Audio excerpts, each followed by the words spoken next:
Hey guys, tonight we're diving into the kind of mess only ancient myth makers could dream up: a family tree so confusing, so sprawling, so dramatically dysfunctional that trying to make sense of it might actually make you drowsy. That's the goal, right? You're not walking into a palace or a battlefield. You're stepping into a timeless fog where gods float instead of walk, and names echo like half-forgotten whispers in an ancient hall. It's the beginning of everything. No light, no earth, no form, just the void. And this void, it has a name: chaos. Not chaos as in your laundry pile, but capital C. Chaos, the first entity in Greek myth. You stand there or maybe float beside chaos. There's nothing to see, no walls or sky or even time, but you somehow sense that you're in the presence of potential. That's all chaos is, really. Possibility. The mythological shrug that eventually births all things. From chaos, things begin to appear, not born like babies, but just showing up. You blink, and suddenly Gaia, the earth, is there. Not a ball of dirt orbiting a sun, but a vast consciousness shaped like rolling hills, endless valleys, and the firm foundation beneath everything. You can almost hear her breathing, slow, steady grounding. Next comes Tartarus, the opposite of Gaia. Not hell exactly, but a kind of pit beneath existence itself. You imagine a chasm so deep your thoughts echo before you can think them.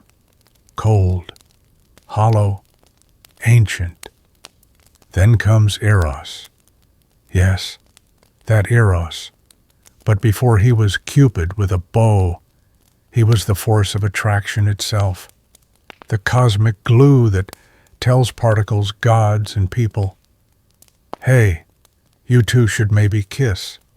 Also appearing Erebus, darkness, and Nyx, night. You don't know how they got here either, but they're already being dramatic about it.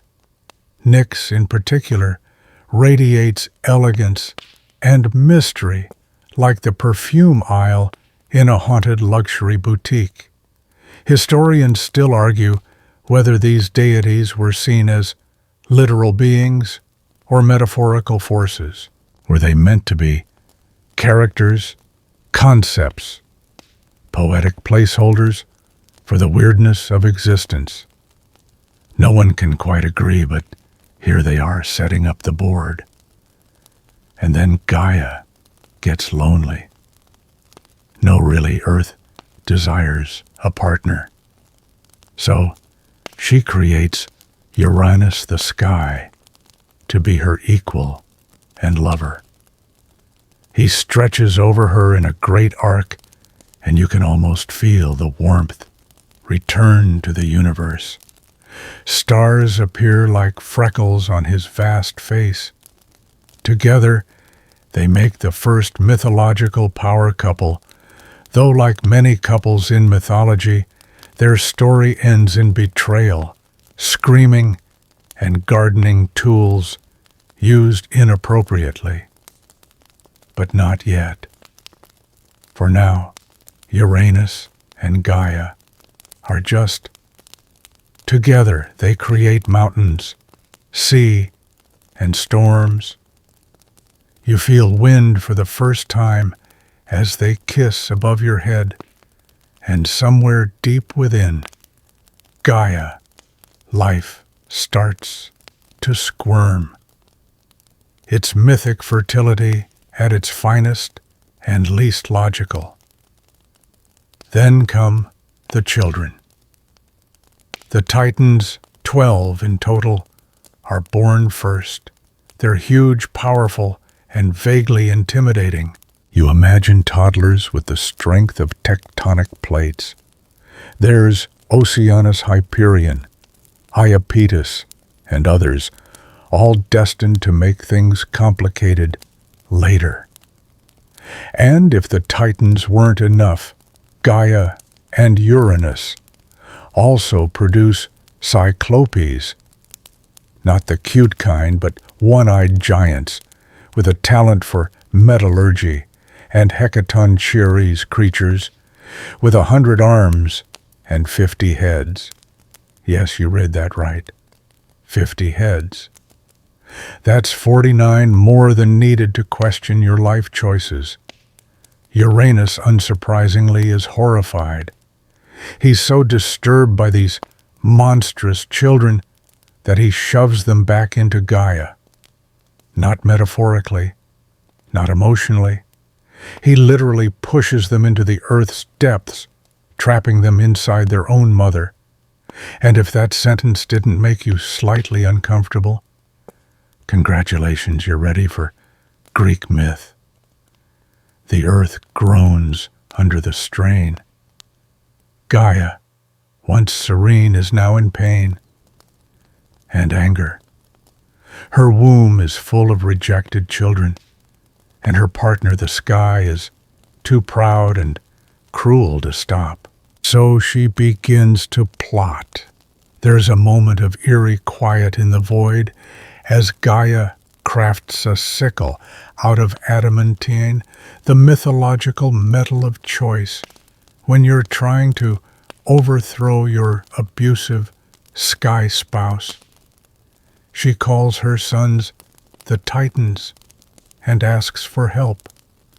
Who among you, she whispers, will take this blade and end his reign? Only one steps forward.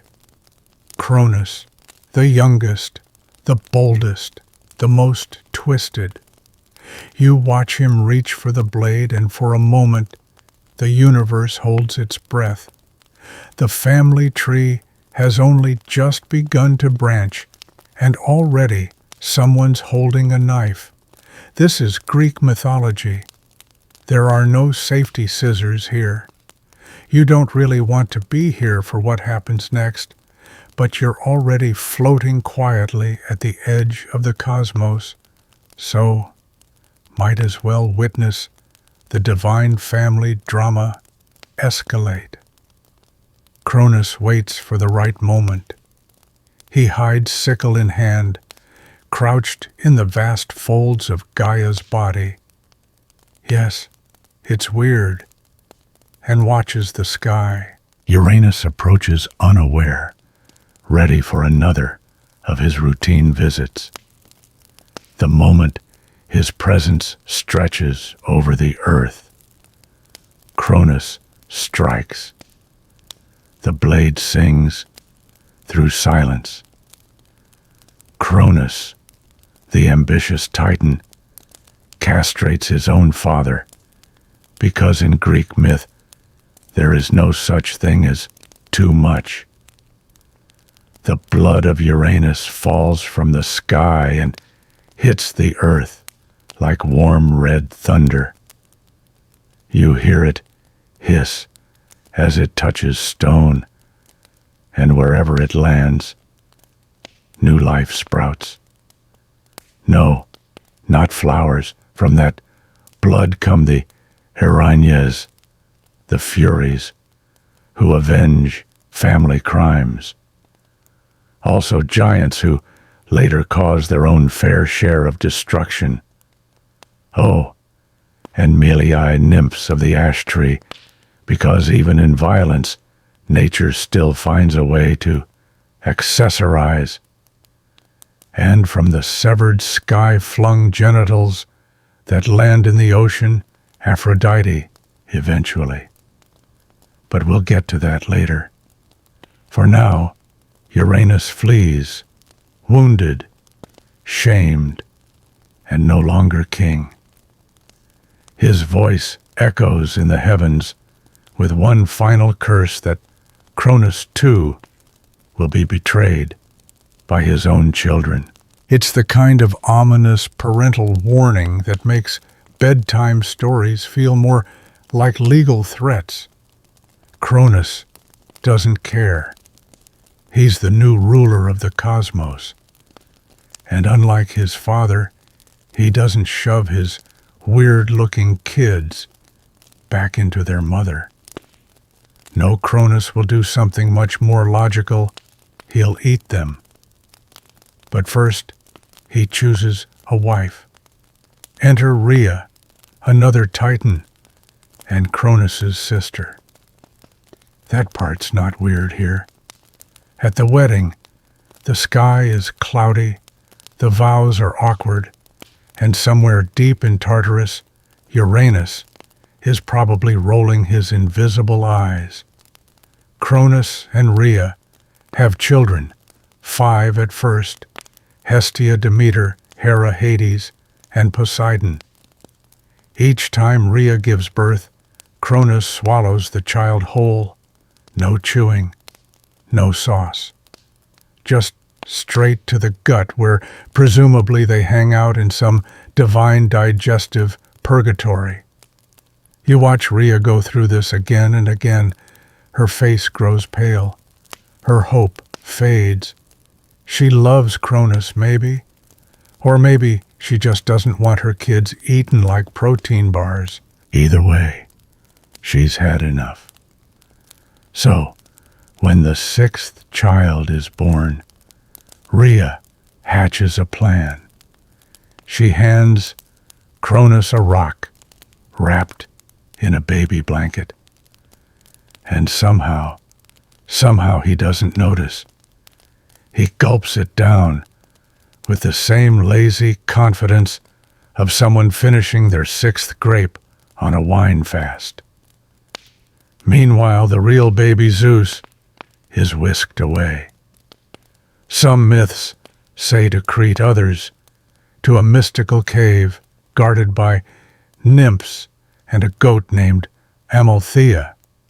Either way, Zeus is hidden, raised in secret, fed on honey and milk, and surrounded by a lot of singing and sword clashing to cover up his cries. Historians still argue whether these myths reflect ancient cult practices or just a really dramatic excuse for poor parenting. The goat, though, definitely real, in at least one version.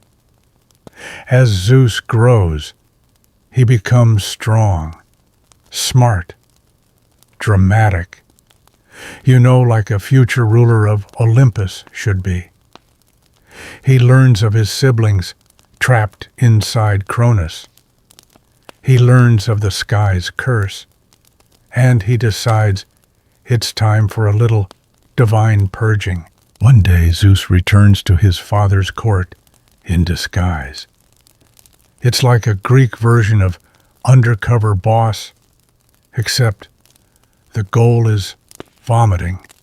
He slips Cronus an emetic. Some say it's mustard mixed with wine. Others suggest an herbal potion. Whatever it is, it works violently. Cronus convulses and out-tumbles Zeus's siblings, fully grown, remarkably healthy for people who've been marinating in stomach acid and probably very confused. Imagine standing in a palace fresh from your father's gut, blinking at the brother you've never met, but who somehow rescued you. It's a weird reunion, but a powerful one. The Olympians are now together, 6 gods and goddesses each, a powerhouse in their own right. But Cronus, he's not going down without a fight, and so begins a war, the Titanomachy, 10 years of God versus Titan, sky-shaking battles, earth-splitting roars, lightning against brute strength. You're not watching a clean chess match. This is more like a celestial bar brawl where the furniture is made of stars. The Titans, led by Cronus, have sheer strength and seniority, but the Olympians have strategy, and more importantly, Zeus's flair for dramatic power moves. Still, the war drags. Neither side gains ground. The earth trembles. Rivers run backward. The sun hides out of boredom. And then Zeus remembers the secret weapons, those ancient rejected siblings, the Cyclopes and the 100-handed ones still trapped deep in Gaia, still angry at being stuffed into the metaphorical attic of existence. Zeus, in a moment of unexpected empathy or just strategy, frees them. The Cyclopes, grateful, gift him the first thunderbolt, pure energy, divine rage, and all the firepower needed to turn the tide. For Hades, they forge a helmet of invisibility. For Poseidon, a trident capable of splitting mountains and seas. Clearly, ancient blacksmiths didn't mess around. You stand back as the battlefield tilts. The 100-handed ones hurl boulders like snowballs. The sky flashes with Zeus's thunderbolts. Cronus staggers. The Titans fall one by one until the war ends, not with a bang, but with an exhausted celestial sigh. And that, you think, would be a good ending. But no, the real family drama hasn't even started yet. The war is over, but peace is just an intermission in Greek mythology. You're standing at the edge of the battlefield, boulders still smoldering, the clouds still tasting of ozone and regret, and watching the Olympians figure out what to do with the defeated Titans. Zeus doesn't kill them. That would be too simple. Instead, he chooses something more theatrical, eternal imprisonment in Tartarus, the deepest, darkest pit in existence. You remember Tartarus home to echoing screams, bad lighting, and now a Titan retirement facility with no scheduled release dates. To keep them there, Zeus appoints the 100-handed ones as guards, because who better to watch over immortal prisoners than creatures with more fists than decisions? Some Titans are spared. Oceanus, who wisely stayed out of the war, and Prometheus, who clearly has an ironic punishment waiting just off stage. But Cronus, he gets banished, and whether he's chained in Tartarus or floating in some mythic limbo depends on which ancient author was grumpier that day. Zeus now rules the cosmos, king of the gods, lord of the sky, casual lightning enthusiast, and with great power comes deeply questionable romantic decisions. He marries his sister Hera because the divine family tree has zero interest in branching out.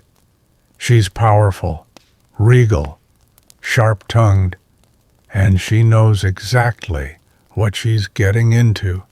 The wedding, you imagine, is equal parts awkward and glorious. Nymphs, dancing stars, forming constellations in their honor, and probably at least one goat giving a toast. But even before the honeymoon is over, Zeus starts doing what Zeus does best, having affairs, lots of them, with goddesses, with mortals, with nymphs. Occasionally, while disguised as golden rain, a swan, or an actual bull, because when you're omnipotent, subtlety is optional. The children start pouring in, some divine, some demigod, some monstrous. And the Olympian family tree begins to look less like a noble lineage and more like a postmodern spaghetti chart with arrows in every direction. Historians still argue whether these stories were symbolic of divine archetypes or just ancient tabloid fodder wrapped in myth. Either way, Zeus doesn't seem concerned. Let's walk through just a few of his relationships, shall we? There's Leto, a titaness with whom Zeus fathers Apollo and Artemis. We'll meet them later, and they're both going to come out very competent and very armed. Then Demeter, his own sister, with whom he fathers Persephone. Yes, that Persephone. You can already sense Hades lurking in the corner of this tangled plot line. With Maya, one of the Pleiades, he fathers Hermes, the future messenger god and part-time trickster. And, perhaps most famously, he seduces Alcmene, a mortal woman, and fathers Heracles. You probably know him as Hercules. That child's life will be so complicated, it practically requires its own podcast series. Through it all, Hera seethes.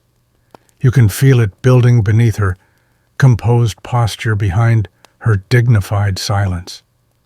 She knows what Zeus is doing, and unlike many jilted spouses, she doesn't take it out on him.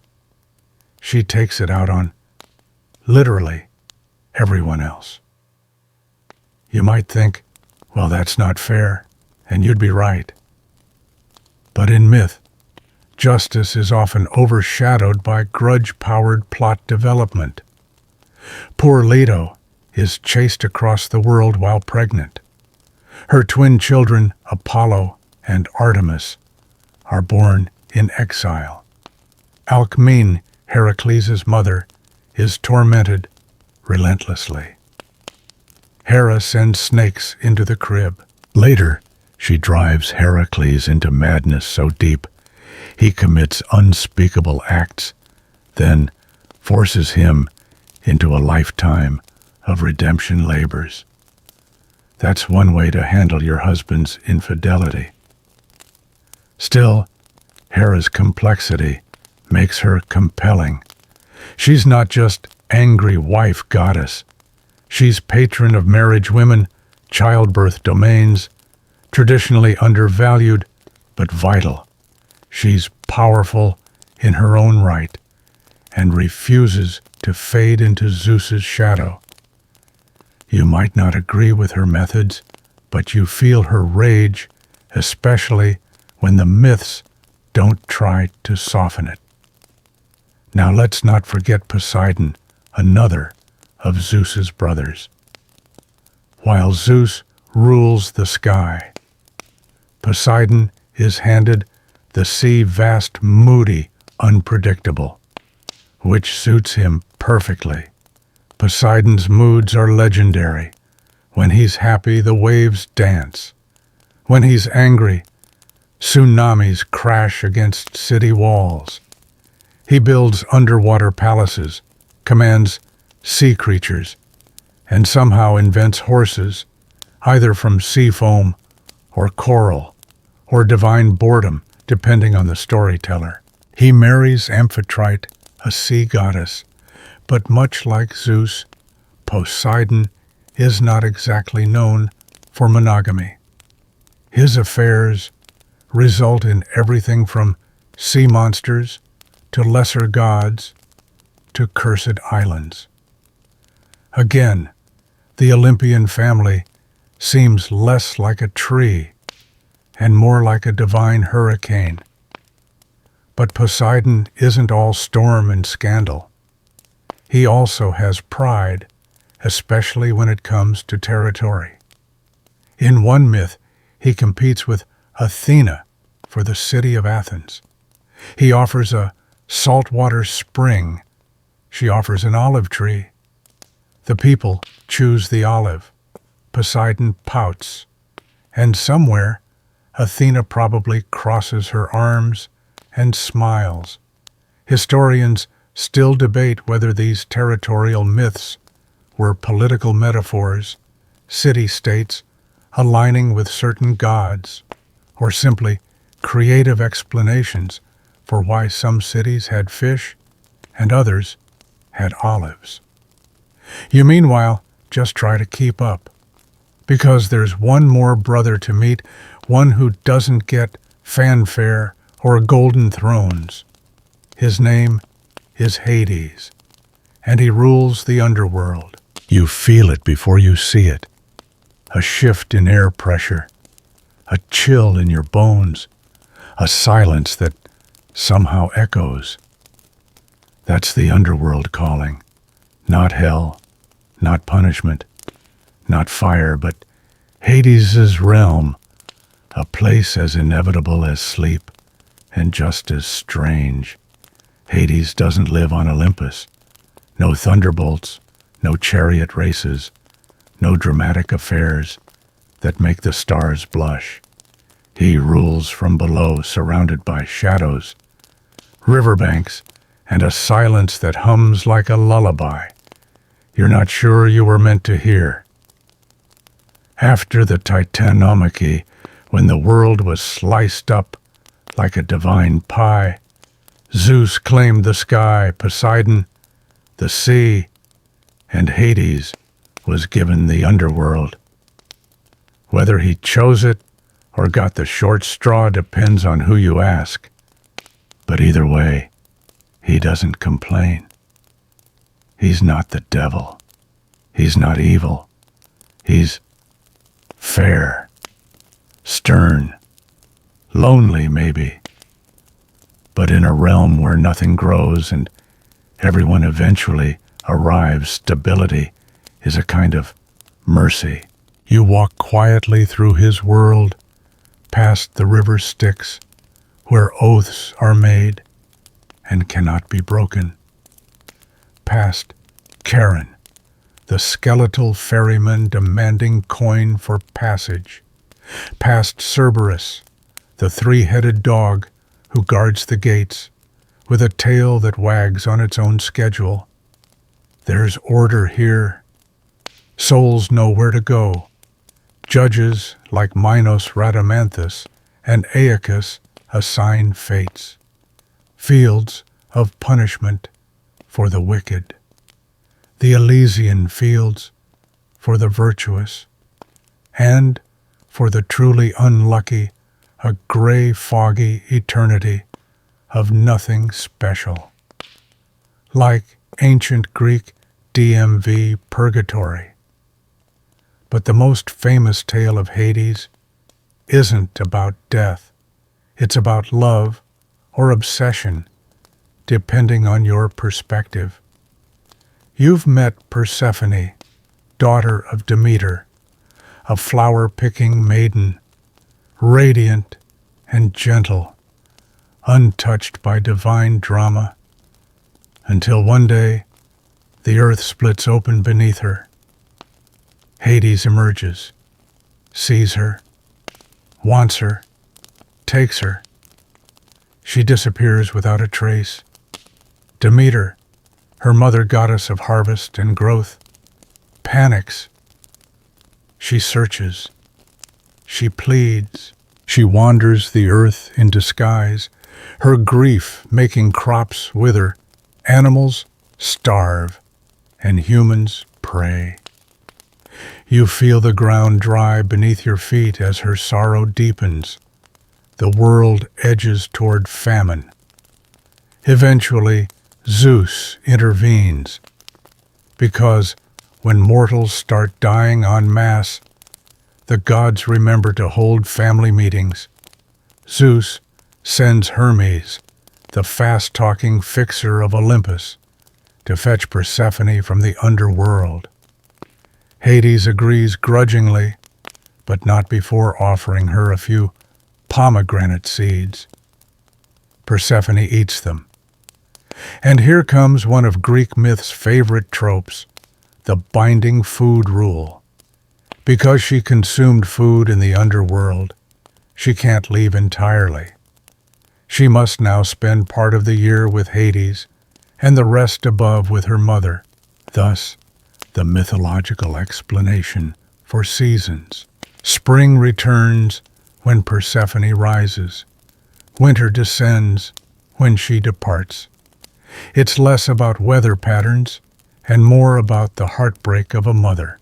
Historians still argue whether this story is agricultural allegory or initiation myth, but you don't need footnotes to feel the ache, the cycle, the inevitable return of darkness. And what of Hades himself? He's a complicated figure, not fiery or flamboyant like his brothers. He rarely leaves his realm, rarely interferes, rarely cheats. He's the god of hidden wealth, the riches buried in the earth, gold, silver, seeds, secrets. He's not beloved, but he's respected, maybe even feared, the kind of relative you only see at funerals, but never forget. Even among gods, death is the final authority. Still, the Olympian family presses on. You return now to the mountain to Olympus, where the drama continues like a divine reality show, filmed in marble. The family grows. The thrones multiply. And for every child born, the mythologists add another branch to the ever-splintering family tree. You meet Hestia, the quietest Olympian, goddess of the hearth, always present, never flashy. She steps aside when Dionysus shows up later, and no one even argues. That's her power. She doesn't need to shout to rule. Demeter, meanwhile, resumes her role as the agriculture goddess, less weepy, now still emotionally sunburned from the Persephone situation, but functional. Fields grow, bread bakes, humans are grateful and slightly confused.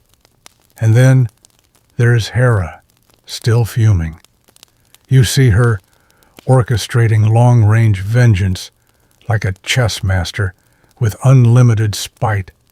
She raises storms, curses lovers, turns women into cows. Literally. Ask Io. All while keeping her crown firmly on. Yet somehow, the Olympians consider themselves a stable regime. Their palace gleams, nectar flows, the muses sing. But beneath the marble surface the cracks grow, each a fair betrayal and illegitimate child, widening the rift.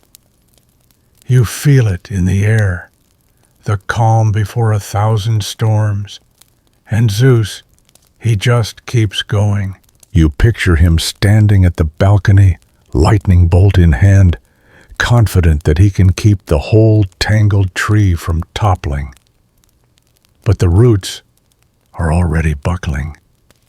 So now the Olympians are comfortably seated on their thrones, glowing immortal, possibly bored, and Zeus, as always, is trying to stay ahead of his own choices. Which is hard considering he's fathered more divine offspring than a season finale on ancient paternity court.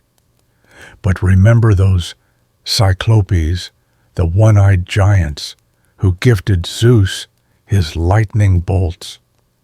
They're still around, and so are the 100-handed ones. They don't get invited to many dinner parties, but they're out there, reminders that not all divine beings look like oil paintings and flowing robes. Some look like they were designed by a toddler with too many crayons. Now, with the Olympians on top, a new wave of offspring begins to emerge. Zeus predictably continues to sow chaos, disguised as passion. And this brings us to the problem of Athena, or rather, her unusual birth. It begins with a prophecy, one of those dramatic, poorly timed warnings: if Zeus takes Metis as a partner, their child will overthrow him. Metis is a clever, Titan-esque goddess of wisdom, thought, and cunning counsel. Naturally, Zeus is attracted to her brain as much as her beauty. But the prophecy is clear. So what does he do? He swallows her whole. You don't ask questions anymore. You just nod. Of course he did. Some say he tricks her into turning into a fly first. Others say she accepts her fate, whispering advice from inside his stomach, like a divine conscience. Either way, Metis is gone, and Zeus assumes the problem is solved. Until one day he starts getting headaches. Not your average too much ambrosia headache. A full-blown, splitting, cosmos-shaking skullquake. So, in what might be the worst medical procedure ever mythologized, Hephaestus, god of the forge, and probably the only one brave enough, takes an axe and splits Zeus's head open. Out springs Athena, fully grown, fully armored, and already ready to lecture. You imagine it, the clang of bronze boots on marble, the flash of a polished spear, the glint of wisdom behind unblinking eyes. She's not born crying, she's born prepared. Athena becomes the goddess of wisdom, strategy, and honorable war. Cities adore her, artists sculpt her, heroes pray to her before battle. She's the brainchild of Olympus, literally, and she never lets anyone forget it. Historians still argue whether Athena's birth myth was propaganda justifying Zeus's authority by claiming even wisdom comes from him, or a weird metaphor for patriarchal anxiety wrapped in mythic theatrics. Regardless, Athena is here. And unlike most of Zeus's children, she stays loyal, disciplined, and unimpressed by drama. She never marries. She never flirts. She guides heroes, curses villains, and occasionally turns overly talented weavers into spiders. It's all very on brand, but Zeus isn't done. Next we meet Apollo and Artemis twins, born of Leto, another goddess pursued relentlessly by Hera's jealousy. Leto wanders pregnant and desperate as Hera forbids any land to give her shelter. Eventually, the floating island of Delos, a rebel in geography, says, "Fine, come on in." There, Leto gives birth first to Artemis, then to Apollo. You imagine the scene, the sun blazing over Delos, waves lapping gently, and newborn deities stretching like cats in divine morning light. Apollo becomes the god of the sun, music, prophecy, and archery. He plays the lyre with effortless skill, sings in hexameter, and slays anything that offends him, even when it's just a poor mortal trying to show off. Artemis, his twin, is goddess of the moon, the hunt, and fierce independence. She leads wild nymphs through forests, punishes hunters who peek at her bath, and remains proudly unmarried. If Athena is the strategist, Artemis is the wild card. Together, they're a celestial duo, light and shadow music, and silence, wrath, and serenity. But remember, every divine birth adds more knots to the family tree, and things only get more tangled. There's Hermes, born to Maya, who as a newborn literally steals Apollo's cattle, invents the lyre, and negotiates his way out of punishment with charm and logic. That's day one. He grows into the god of travel commerce, thieves, and communication. He's witty, slippery, half divine PR rep, half cosmic delivery guy. And Hephaestus, depending on the myth, either born of Hera alone or from both Hera and Zeus, who is cast off Olympus for being too ugly or too lame. He lands in the sea, raised by sea nymphs, and becomes a master craftsman. He makes weapons palaces, even robotic servants. And let's not forget Ares, god of war, loud, violent, and not particularly bright. While Athena is strategic war, Ares is just brute force and volume.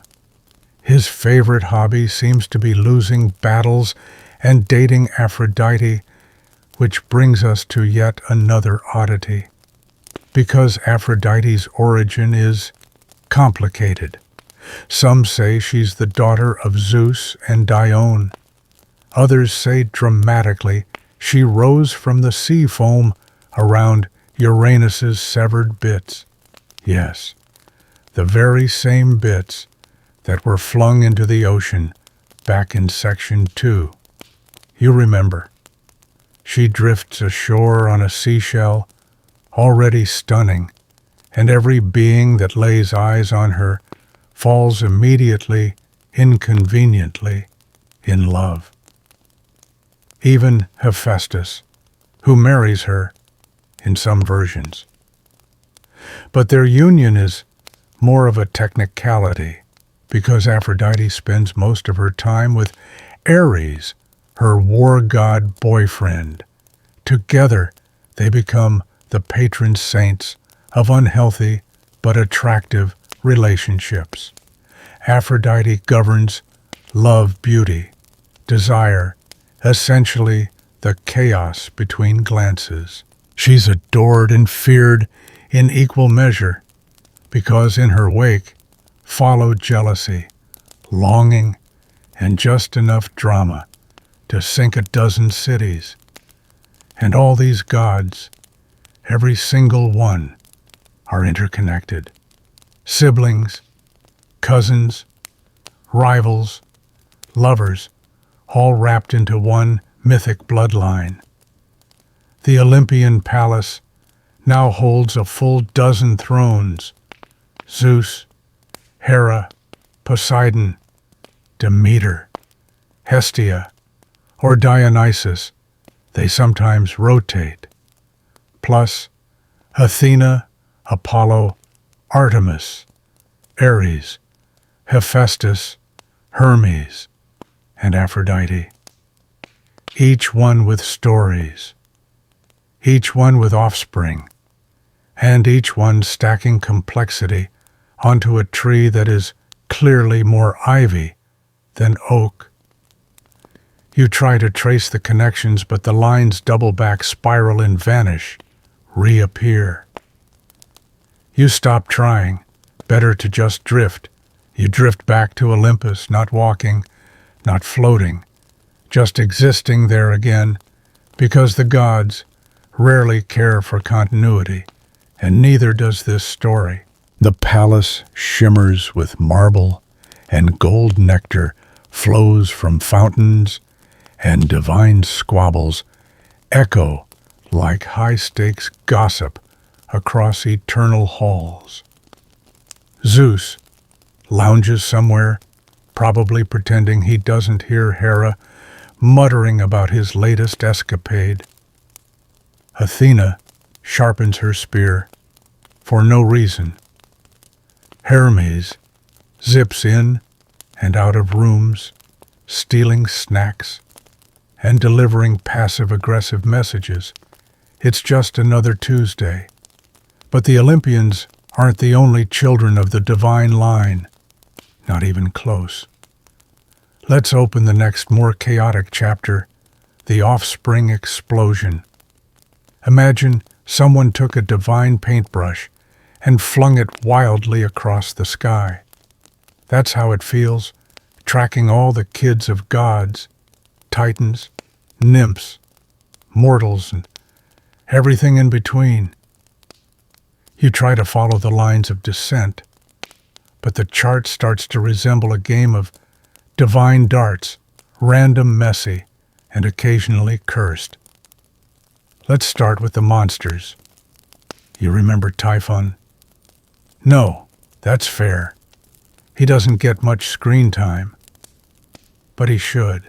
He's the child of Gaia and Tartarus, born after the Titans lost, possibly, out of spite. He's a nightmare, wrapped in nightmares. 100 dragon heads, fiery eyes, and a voice that sounds like every beast in the world, snarling at once. He nearly defeats Zeus. Almost. It's one of the rare times you see Zeus panicked. The battle shakes the earth. Mountains crumble. The sky frays. Eventually, Zeus wins, barely trapping Typhon under Mount Etna, which now conveniently erupts whenever Typhon stirs. From Typhon and Echidna, a she-dragon with the aesthetic of a reptilian goth influencer, we get a whole generation of monsters: Cerberus, the three-headed dog, Hydra, Chimera Sphinx, and Nemean lion, to name just a few. They're not just obstacles for heroes. They're family. And speaking of heroes, you've probably heard of Heracles, or Hercules if you prefer the Romanized Jim Bro version. He's the son of Zeus and Alcmene, a mortal woman. His birth alone causes so much divine disruption that Hera dedicates his entire life to making him miserable. Remember those snakes in the crib? That was her. The madness that led him to complete the 12 labors, also her. But oddly, by the end of his mortal journey, he becomes a god. Hera even forgives him, marries him off to her daughter Hebe. Family reunions must have been awkward. Then there's Perseus, born of Zeus and Danae, who slays Medusa, a gorgon whose gaze turns men to stone. Fun fact, Medusa wasn't always a monster. In some versions, she was a beautiful woman cursed by Athena after being assaulted in her temple. Scholars still debate whether that was justice or just another divine scapegoating. From Medusa's severed head, Pegasus is born. Yes, the flying horse, because apparently severed snake-haired heads are fertile ground. And Theseus, the Athenian hero, may or may not be the son of Poseidon, depending on which version you read before bedtime. He slays the Minotaur, navigates the labyrinth, and then forgets to change his sails and causes his own father's death. Whoops. We haven't even touched Helen of Troy, possibly the daughter of Zeus, and Leda, who might have been seduced as a swan. That's how Helen hatches from an egg. Yes, an egg. This family tree is starting to smell like poultry. Then there's Orion, a giant, and a hunter, possibly a son of Poseidon, possibly not. He courts Artemis, or offends her again, depending on the version, and ends up as a constellation, which is a common retirement plan for figures in these myths. Meanwhile, demigods pile up like olive pits at a symposium. Some live tragic lives, some die young, some rise to Olympus, some are punished for eternity. You wonder, were these stories comforting to ancient mortals, that their pain, their chaos, their unpredictable fates were shared even among the divine? Maybe. Or maybe it was just a good excuse to explain why your neighbor turned into a tree that one time. Now let's shift back to the less dramatic offspring, the nymphs, minor gods, and personifications that fill the background of every story like extras in a mythological soap opera. There's Nike, goddess of victory. Not the shoe, though the brand got the memo. She flies beside Athena, cheering winners and deciding which side gets glory. There's Eros, god of desire, not to be confused with the primordial force of the same name. This one's Aphrodite's son, often depicted as a chubby baby with arrows, though in older myths he's far more dangerous. Desire is unpredictable. He's proof. Hebe, goddess of youth. Iris, the rainbow messenger. Pan, the goat-legged music god of the wild born of Hermes in some myths. He dances through forests, chases nymphs, and causes spontaneous dread, literally. That's where panic comes from. And finally, there's Dionysus. Oh, Dionysus. We'll give him his due later, but for now, just picture this, a god of wine madness, ecstasy, and divine theater. He's either the last of the Olympians or the first of the party gods, sometimes both. The point is, the family tree doesn't end. It sprawls, it bends logic, it breaks taboos, it turns into a tangle of names, faces, relationships, and disasters that all tie back somehow to the original chaos. And through it all, the gods remain immortal, while their descendants die, ascend, or become cautionary tales. You stop trying to memorize the names. You just listen. Let the stories swirl like a lullaby of golden scandals and eternal birthdays. Because in this mythic family, even bedtime takes divine effort. You're still in Olympus, but now the air feels a little fuller. Like the halls are brimming with not just gods, but stories, layers upon layers of divine relationships, accidental offspring, and mythological footnotes that could each take a lifetime to untangle. And that's before the weird relatives show up. Remember those 100-handed ones, the Cyclopes, the monsters born from Earth herself. They're still part of the extended family, even if nobody sends them ambrosia on their birthdays. But tonight you focus on the less flashy, more mysterious relatives, the ones who live on the fringe of Olympus, who don't get 12 thrones or thunderbolt merchandising rights, but still hold the fabric of existence together. Let's begin with Hecate.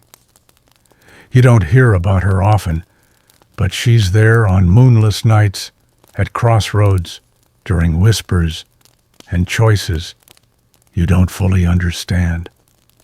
She's the goddess of magic ghosts and thresholds. She's a Titan's daughter, but unlike the rest, Zeus lets her keep her domain even after the Olympians win. Hecate isn't flashy. She doesn't throw lightning or demand temples. She's quieter, older, maybe wiser. She carries torches in both hands and shows up when things go sideways. You picture her now, watching from a shadow dog, by her side lantern, flickering over ancient paths. Historians still argue if she was imported from older Anatolian or Thracian cults, or if she's a core part of early Greek myth. Either way, she's persistent. She survives cultural shifts, survives myth cycles, survives being forgotten, and then rediscovered again in modern neo-paganism. Next comes Eris, goddess of discord. You may know her as the one who started the Trojan War. Kind of. She's the one who throws the golden apple, labeled to the fairest, into a wedding she wasn't invited to. Classic drama anti-energy. From that apple springs a beauty contest between Hera Athena and Aphrodite, judged by a mortal named Paris, who chooses Aphrodite in exchange for the most beautiful woman in the world, Helen. You know where this goes. 1,000 ships, a decade-long war, all because someone didn't get an invitation. Some scholars say Eris is just an embodiment of natural tension, a divine explanation for why weddings go wrong and kingdoms fall over jealousy. But others argue she represents a truth the Greeks knew well. Conflict isn't always evil. It's inevitable. You shrug. Either way, she's family. Then there's Nemesis. No, not just a word for your arch-enemy, the goddess of divine retribution. She ensures balance. When someone gets too lucky, too proud, too arrogant, she knocks them down. She's not vengeful like Hera or petty like Eris. She's quiet, methodical, and unyielding.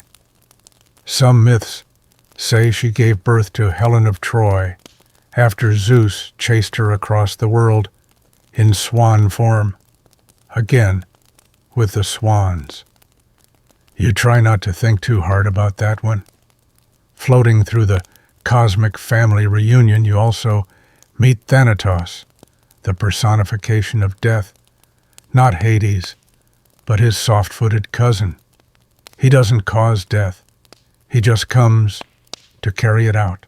A gentle psychopomp with wings, sometimes pictured as a young man who looks more melancholy than menacing.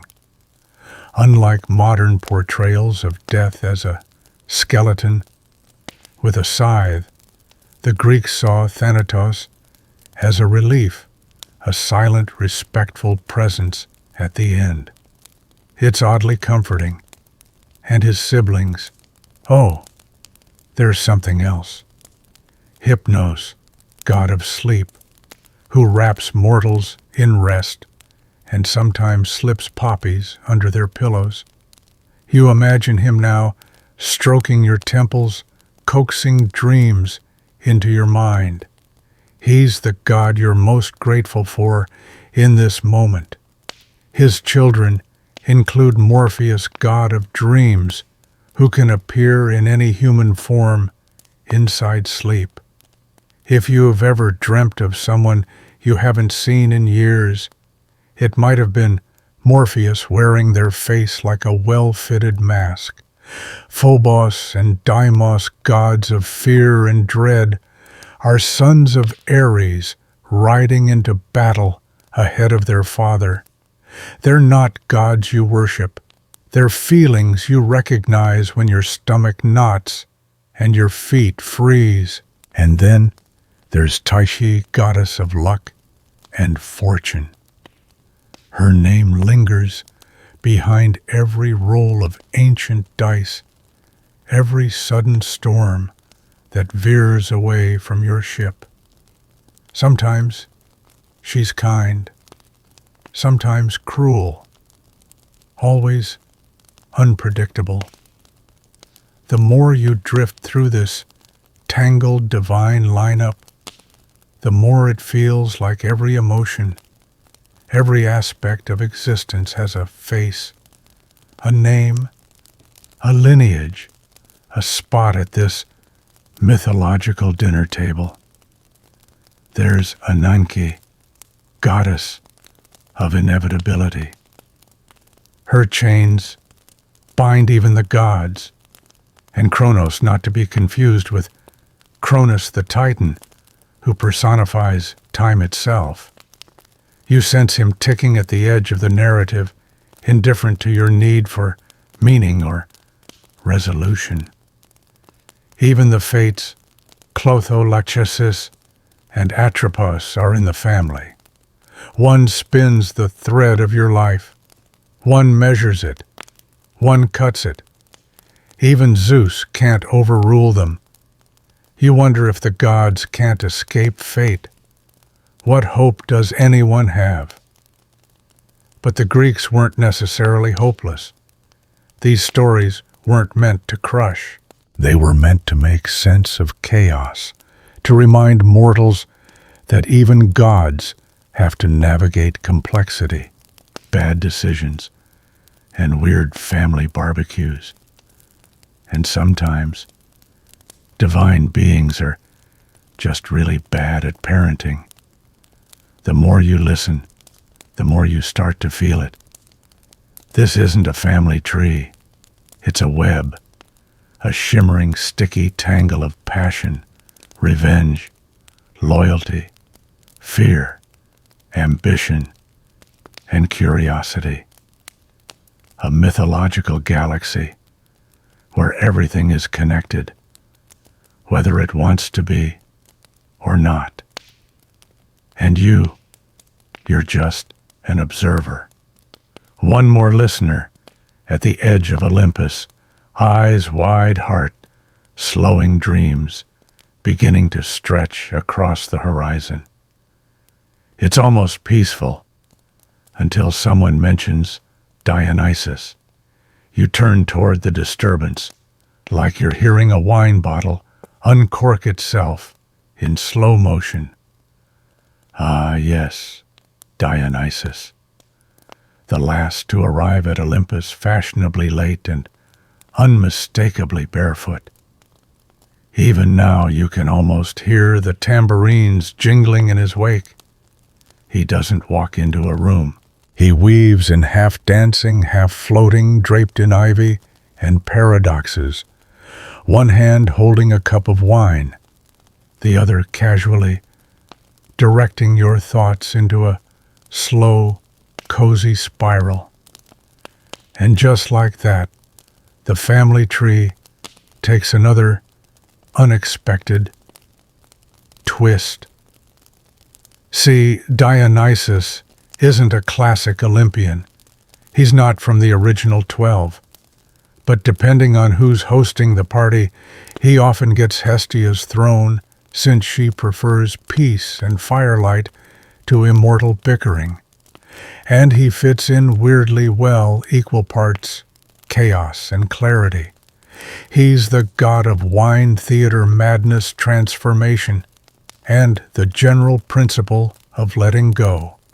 If Apollo is reason and control, Dionysus is release, and not always the fun kind. more like the part of the night where the laughter gets too loud and the masks start to slip. His origin story, oh, it's as strange as you'd expect. He's the son of Zeus and Semele, a mortal woman. But Hera, ever watchful and exquisitely spiteful, tricks Semele into asking Zeus to reveal himself in his full divine form. And when he does, she burns. Mortals weren't meant to see gods without filters. The divine isn't just bright, it's unbearable. But Zeus saves the unborn Dionysus. He sews the fetus into his thigh, because sure, why not, and carries him to term. That's why Dionysus is sometimes called the twice-born, first from a mortal, then from a god. Historians still argue if Dionysus came late to Greek religion, perhaps borrowed from Eastern cults, or whether he's older than Apollo himself, a primal figure suppressed and then revived. You don't care. He's here now, and he's throwing a party, whether you want one or not. Raised by nymphs, surrounded by satyrs, maenads, and other ecstatic companions, Dionysus grows into a being of contradiction, kindness and destruction, joy and delirium. In some myths, he travels the world spreading vine cultivation and teaching mortals the art of controlled surrender. In others, he punishes those who resist him, turning doubters into dolphins, driving kings to madness, tearing men limb from limb, with nothing but his followers' fingernails and euphoric screams. So, yes, he brings the wine, but you'd better drink it politely. He also invents theater, the masks, the transformation, the scripted chaos. Through Dionysus, mortals learn to embody gods, heroes, fools, and kings, to laugh at themselves, to weep for others, to forget who they are, if only for a night. Now imagine him at Olympus. He doesn't clash with the others as much as he unsettles them. Athena finds him unpredictable. Apollo keeps his distance. Hera glares, but she's exhausted. Only Hermes seems to get him, both being gods who move between boundaries, mortal and divine, sane and not here and beyond. You might think Dionysus would be an outsider forever, but no, Zeus crowns him an Olympian, gives him a seat, and somewhere along the way, mortals start to adore him. He's not perfect, but he listens. He visits. He answers prayers, especially the ones whispered at midnight, after too many losses and too little hope. And that makes him dangerous, because mortals start preferring Dionysus to the older gods. They build mystery cults, sing ecstatic hymns, dance through torch-lit forests, lose themselves in altered states to find something truer underneath. Some gods don't like that, but they can't stop it. Dionysus is the storm that arrives from within. You don't see it coming, you feel it. In your spine, in your breath, in your unspoken desires. He's not just the god of wine. He's the god of what you're afraid to admit you want. Still, he's family. And his family keeps growing. You hear it now. Footsteps in the leaves, far from Olympus. A new branch of the tree, stirring one, made of heroes, mortals, demigods, and their wildly tangled lineages. because while the gods may bicker, cheat, and occasionally throw Mount Etna tantrums, they're increasingly intertwined with the world below. Zeus's children walk among mortals, Poseidon's sons command waves and seduce queens. Even Hades, distant and brooding, sends his shadows into mortal stories. You step off Olympus now just a little and start to descend, because soon the divine will fall in love with the human, and nothing ruins a family tree quite like mixing in mortals with destiny. But for now you glance back once more. Dionysus raises his cup in your direction. He doesn't say a word. You drink anyway. You descend from Olympus like fog rolling down a hill, quiet, slow, slightly disoriented, and land gently in the world of mortal bloodlines, where the divine and the human entangle like ivy, choking up a fence. It's less glamorous here.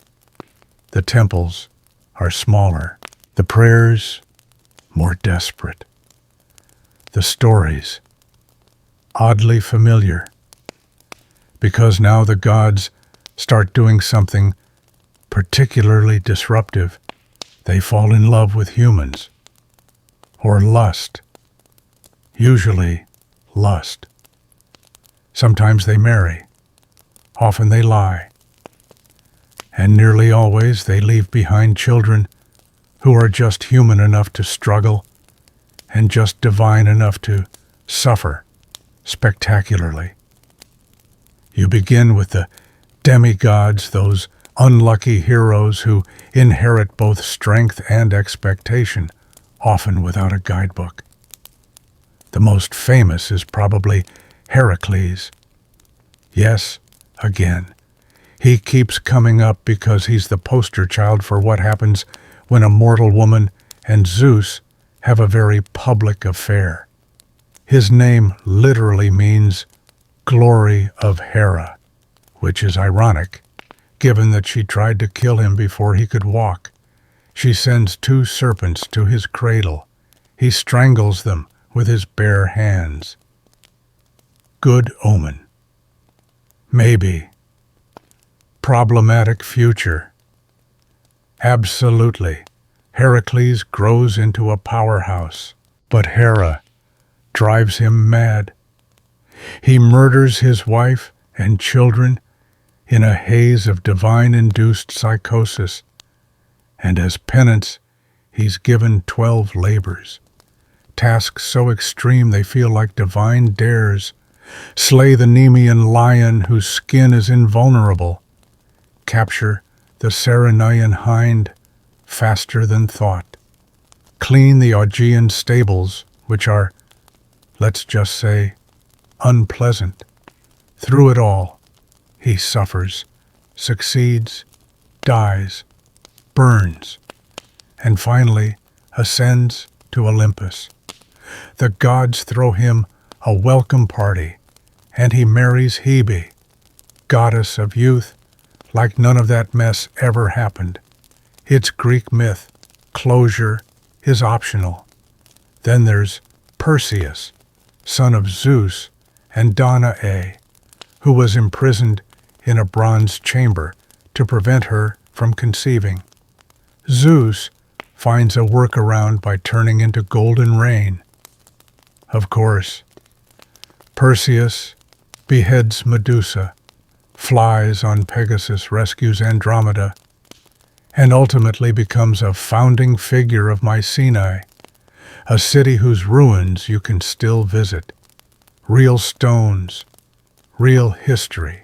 Historians still argue which of these tales came first, the myth or the monument.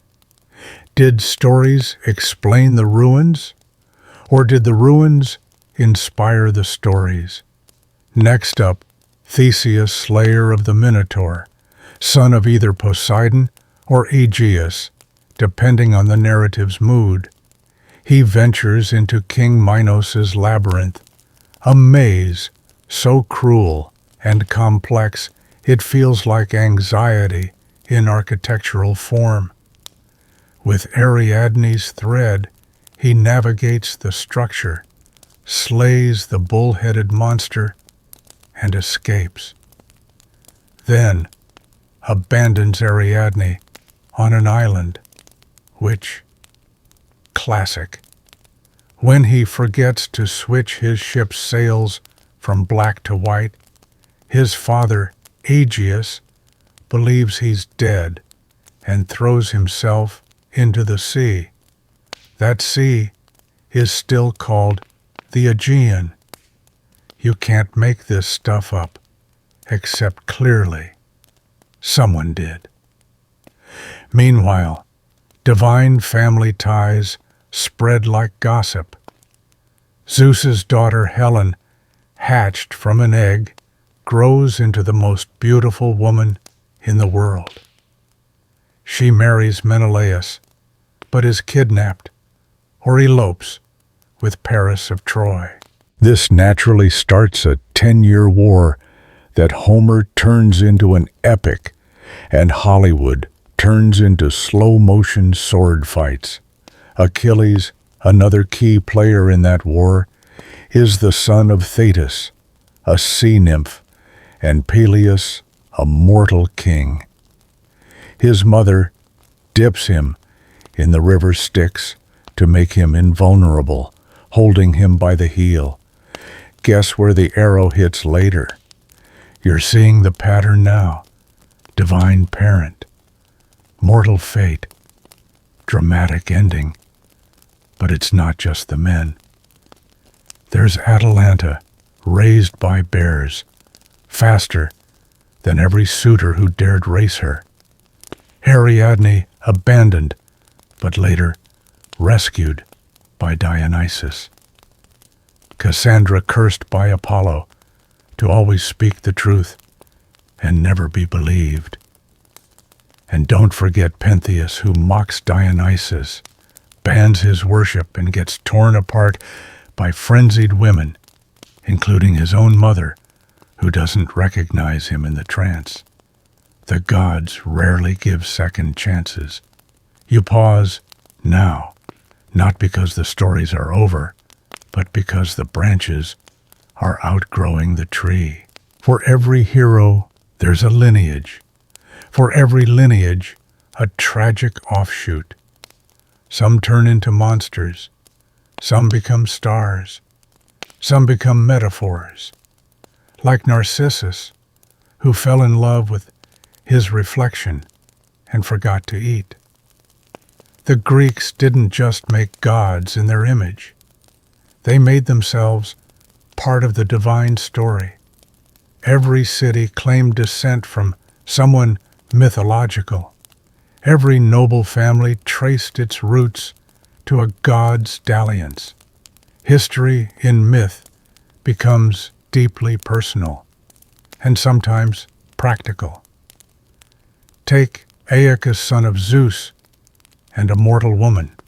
He's renowned for his fairness and becomes one of the 3 judges of the dead. His descendants include Peleus, Achilles, and more noble chaos than you can reasonably summarize on one scroll.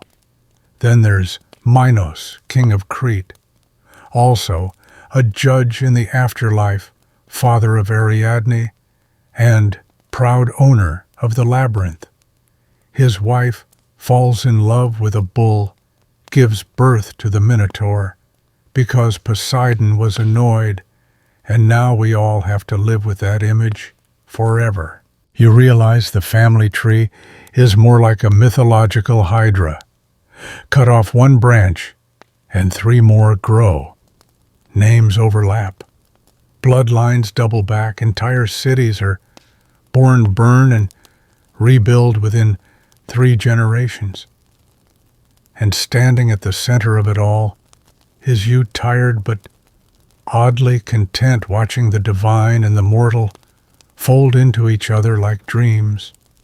It's messy, it's confusing, but it's also familiar. Because even in a world of gods and monsters, some things never change. Love makes people reckless.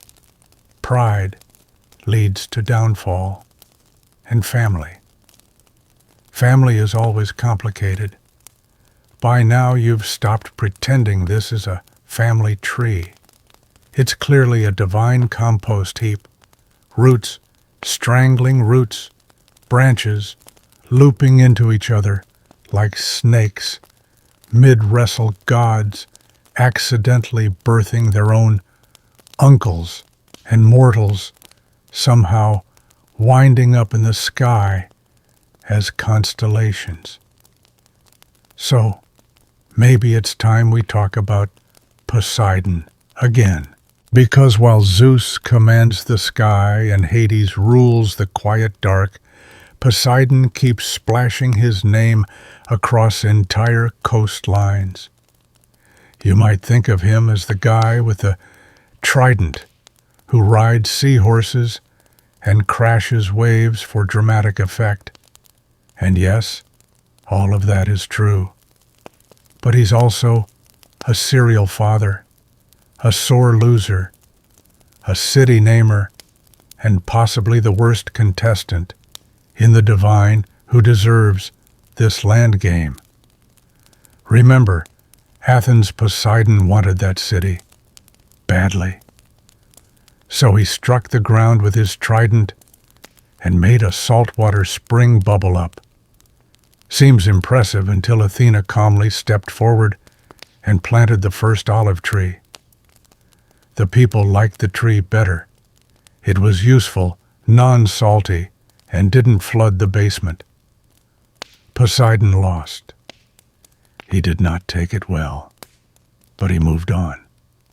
Sort of. He continued to name cities, pursue nymphs, and produce children ranging from majestic horses to terrifying giants. One of his sons, Theseus, you've already met, the Minotaur-slaying, sail-forgetting hero of Athens. But Poseidon has many other sons.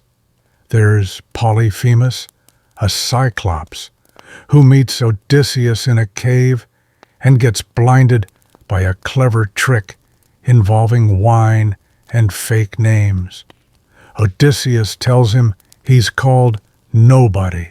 So, when the Cyclops screams, "Nobody is hurting me," the other monsters shrug and go back to whatever Cyclopes do in their downtime. Poseidon, upon hearing this, does not shrug. He spends the rest of the Odyssey ensuring Odysseus suffers. Storms, shipwrecks, detours, long conversations with sea witches. Poseidon is relentless salty in every sense. Historians still argue whether Poseidon represents the unpredictable chaos of the sea, or simply a divine embodiment of grudges. Either way, if you wrong him, bring a life vest. Let's check in with Apollo too. He's still handsome, still golden, still making mortals swoon, and then forget they ever wanted that kind of attention. Apollo is the god of the sun. Music, poetry, healing plague, prophecy, and flawless cheekbones. He drives the sun across the sky each day, either metaphorically or via a fiery chariot, depending on how dramatic the myth feels. But his love life, consistently doomed. He falls for Daphne, a nymph who prays to escape him and is turned into a laurel tree. Apollo then adopts laurel as his sacred symbol. That's one way to process rejection. He also loves Hyacinthus, a beautiful Spartan youth. During a discus game, Apollo accidentally, or not so accidentally, strikes him, and the boy dies. From his blood grows the hyacinth flower. You get the feeling Apollo writes a lot of tragic poetry alone on sunlit balconies. His twin Artemis lives differently.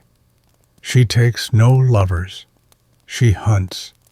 She protects wild things and young maidens.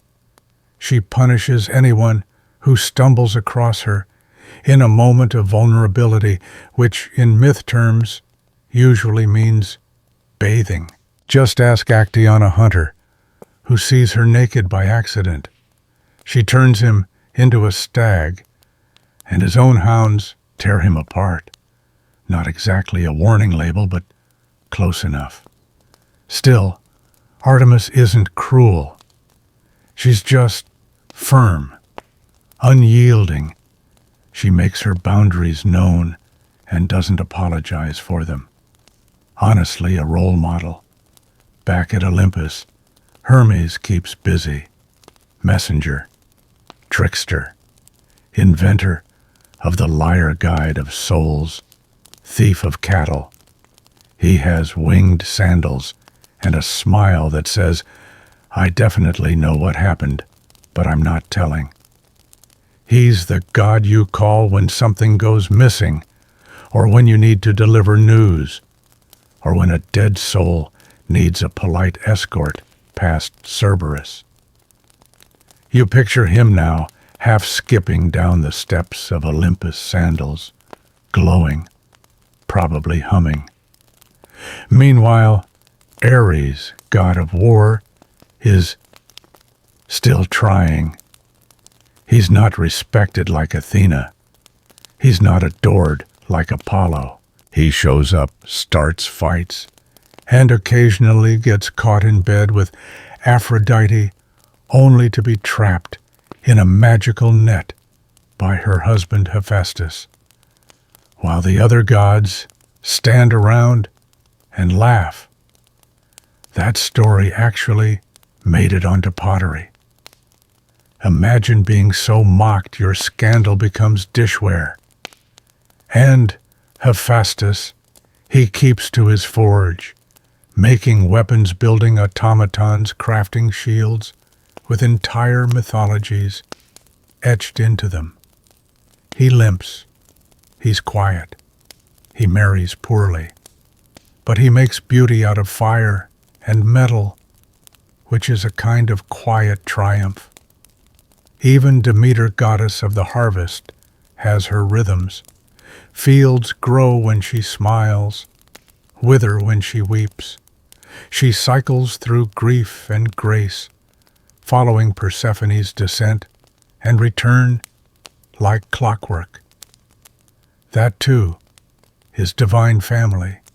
Not just feasts and lightning and scandals, but seasons, cycles, the slow turning of time marked by mother and daughter across the veil of life and death.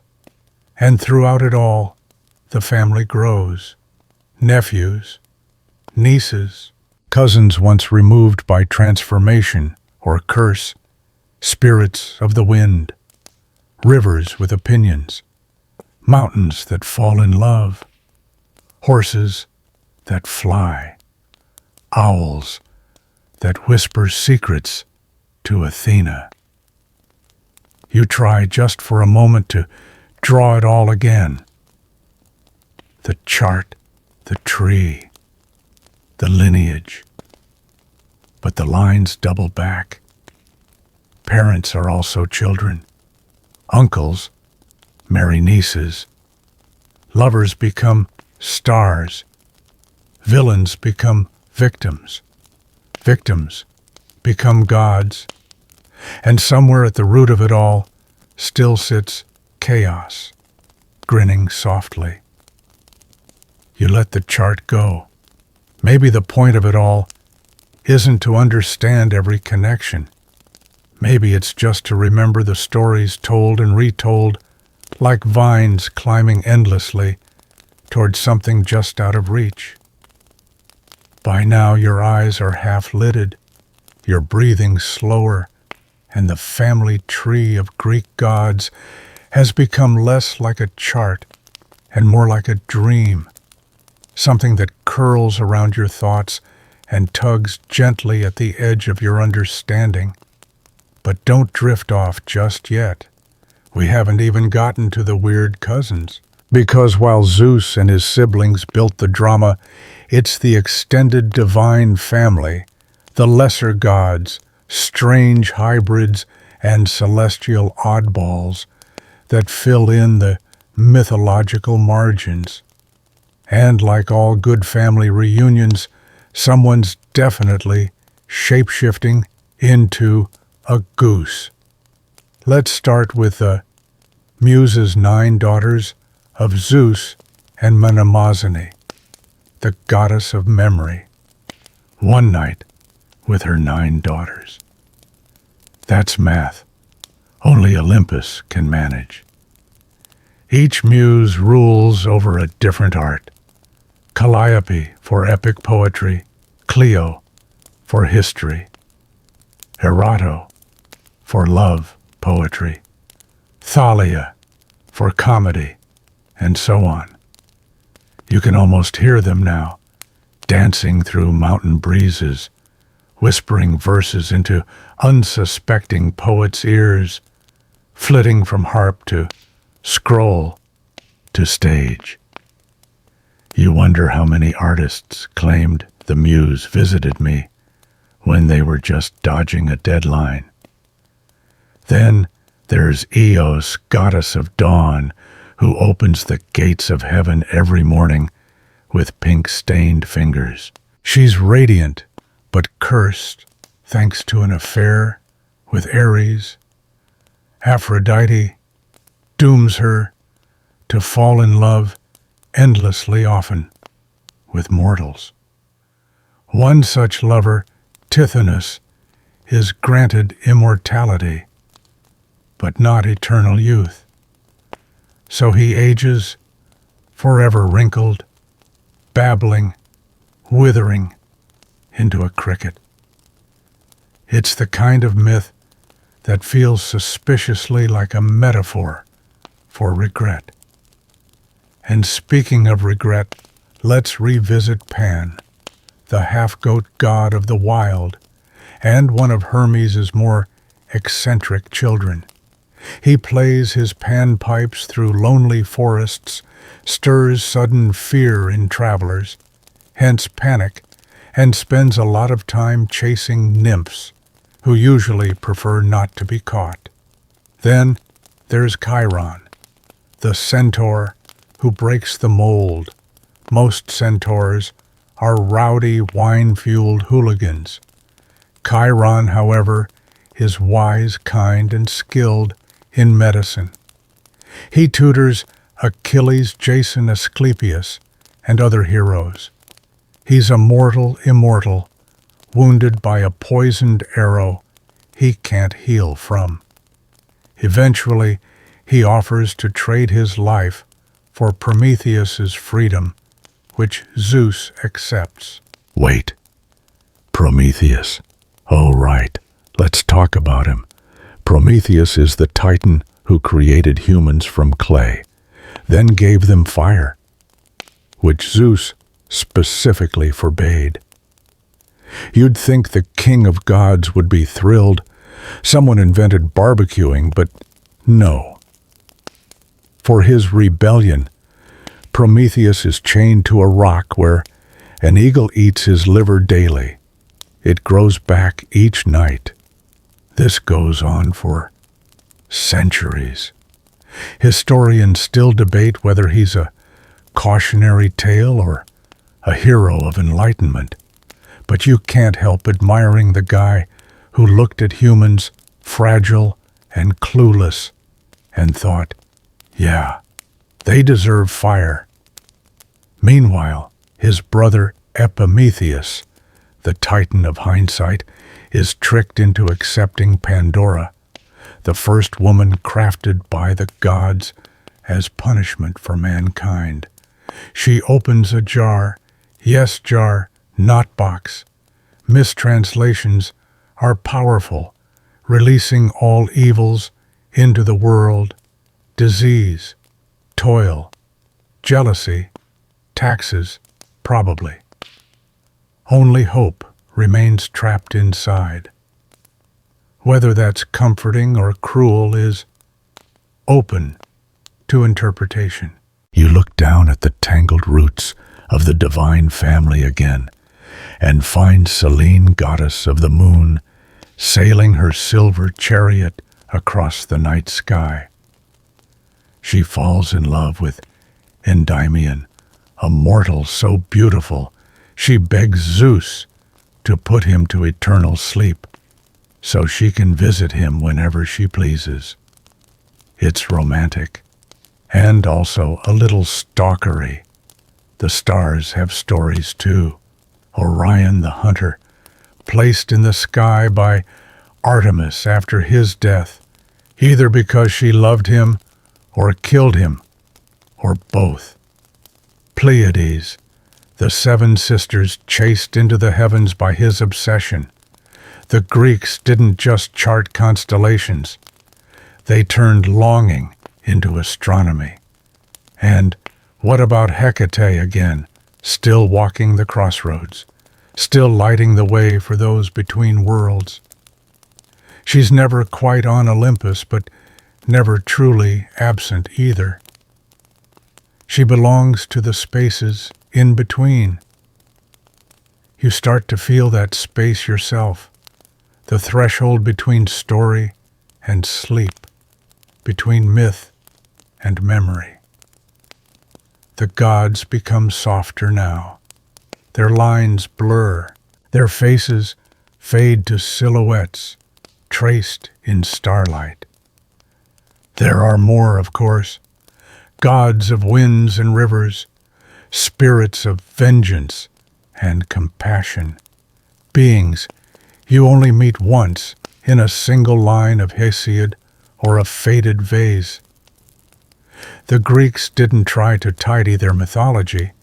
They let it sprawl, like life. Some of these beings are terrifying, others tender, some are both. But every single one is connected, maybe not by logic, but by story. A story that winds around you now, like ivy, whispering, weaving, winding tighter, not to trap, but to anchor. And in the very center, still chaos, still that first presence, not evil, not cruel, just origin.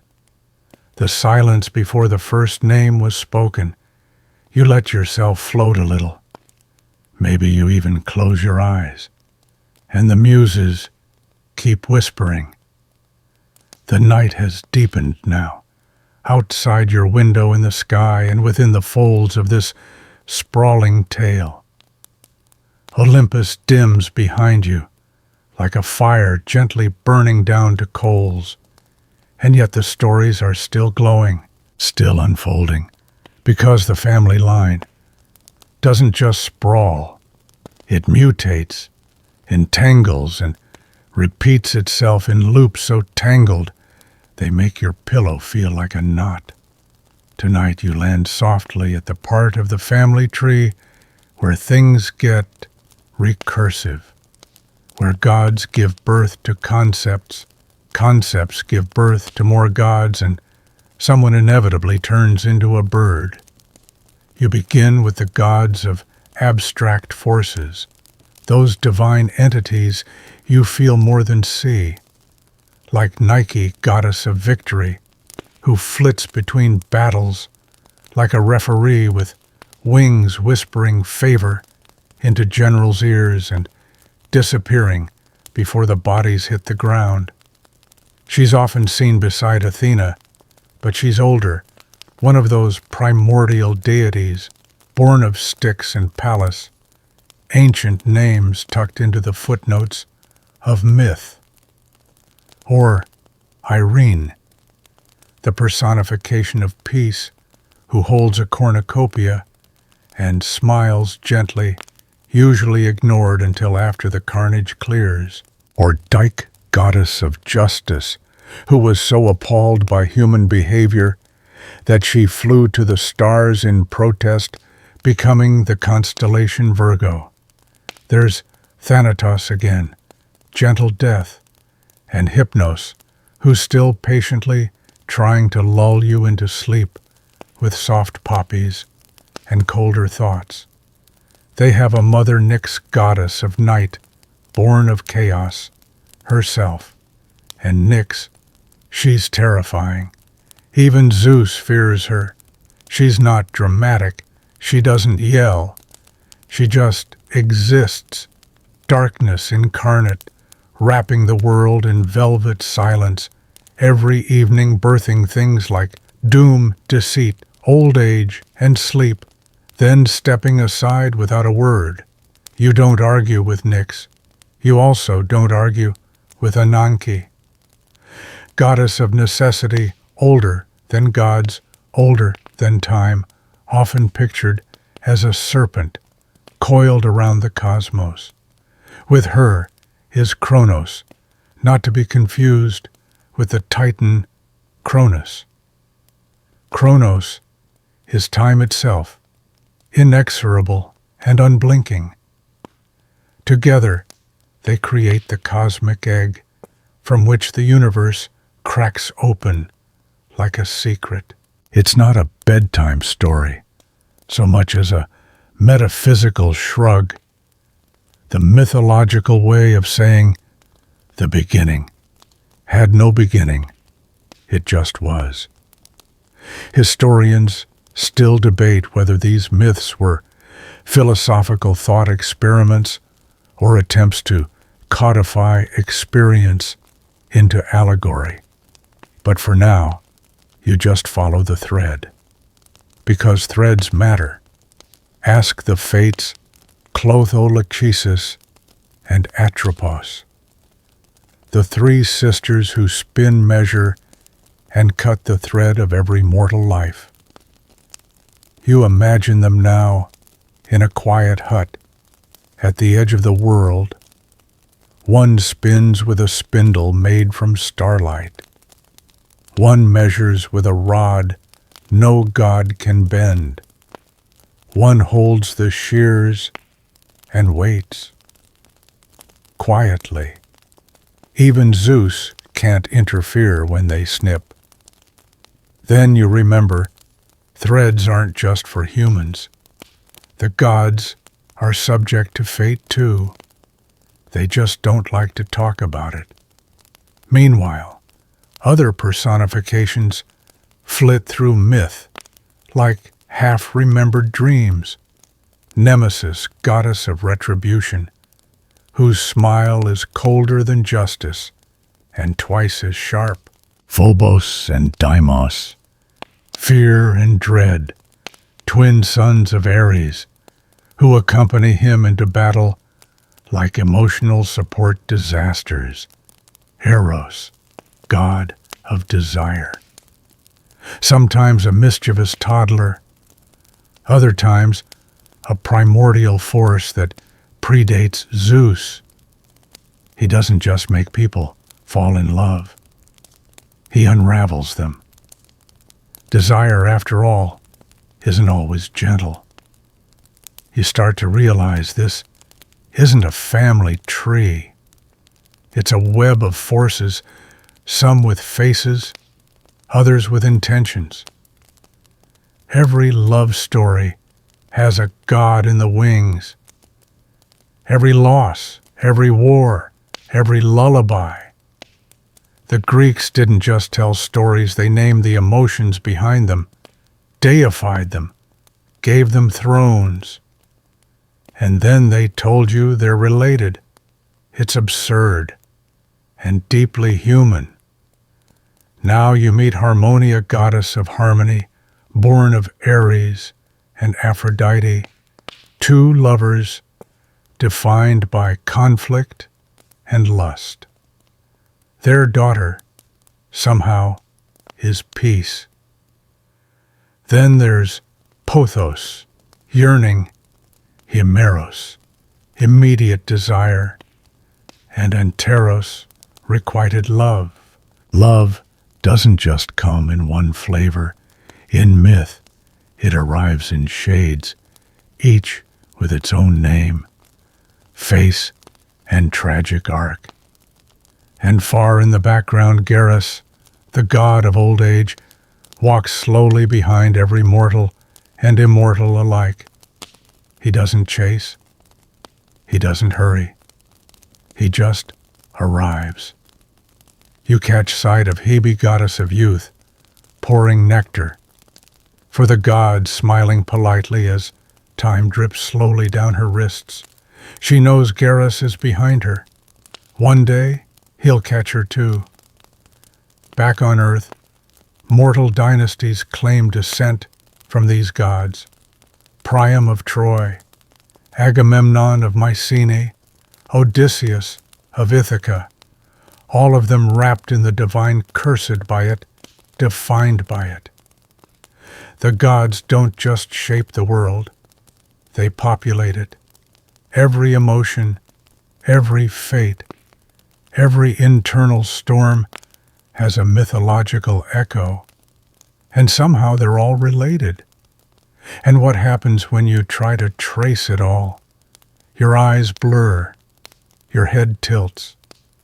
You feel like you're looking at a mirror inside a mirror, each reflection birthing another endlessly. And at the center of it all, still chaos.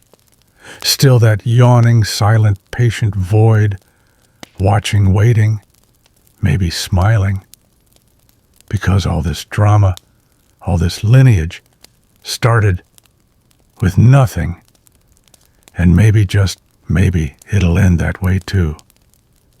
You blink slowly, the world around you, humming like it's wrapped in gauze. The gods have multiplied, abstract, embodied, personified, and now they swirl around you like stars in a mythic galaxy. But even starlight fades eventually.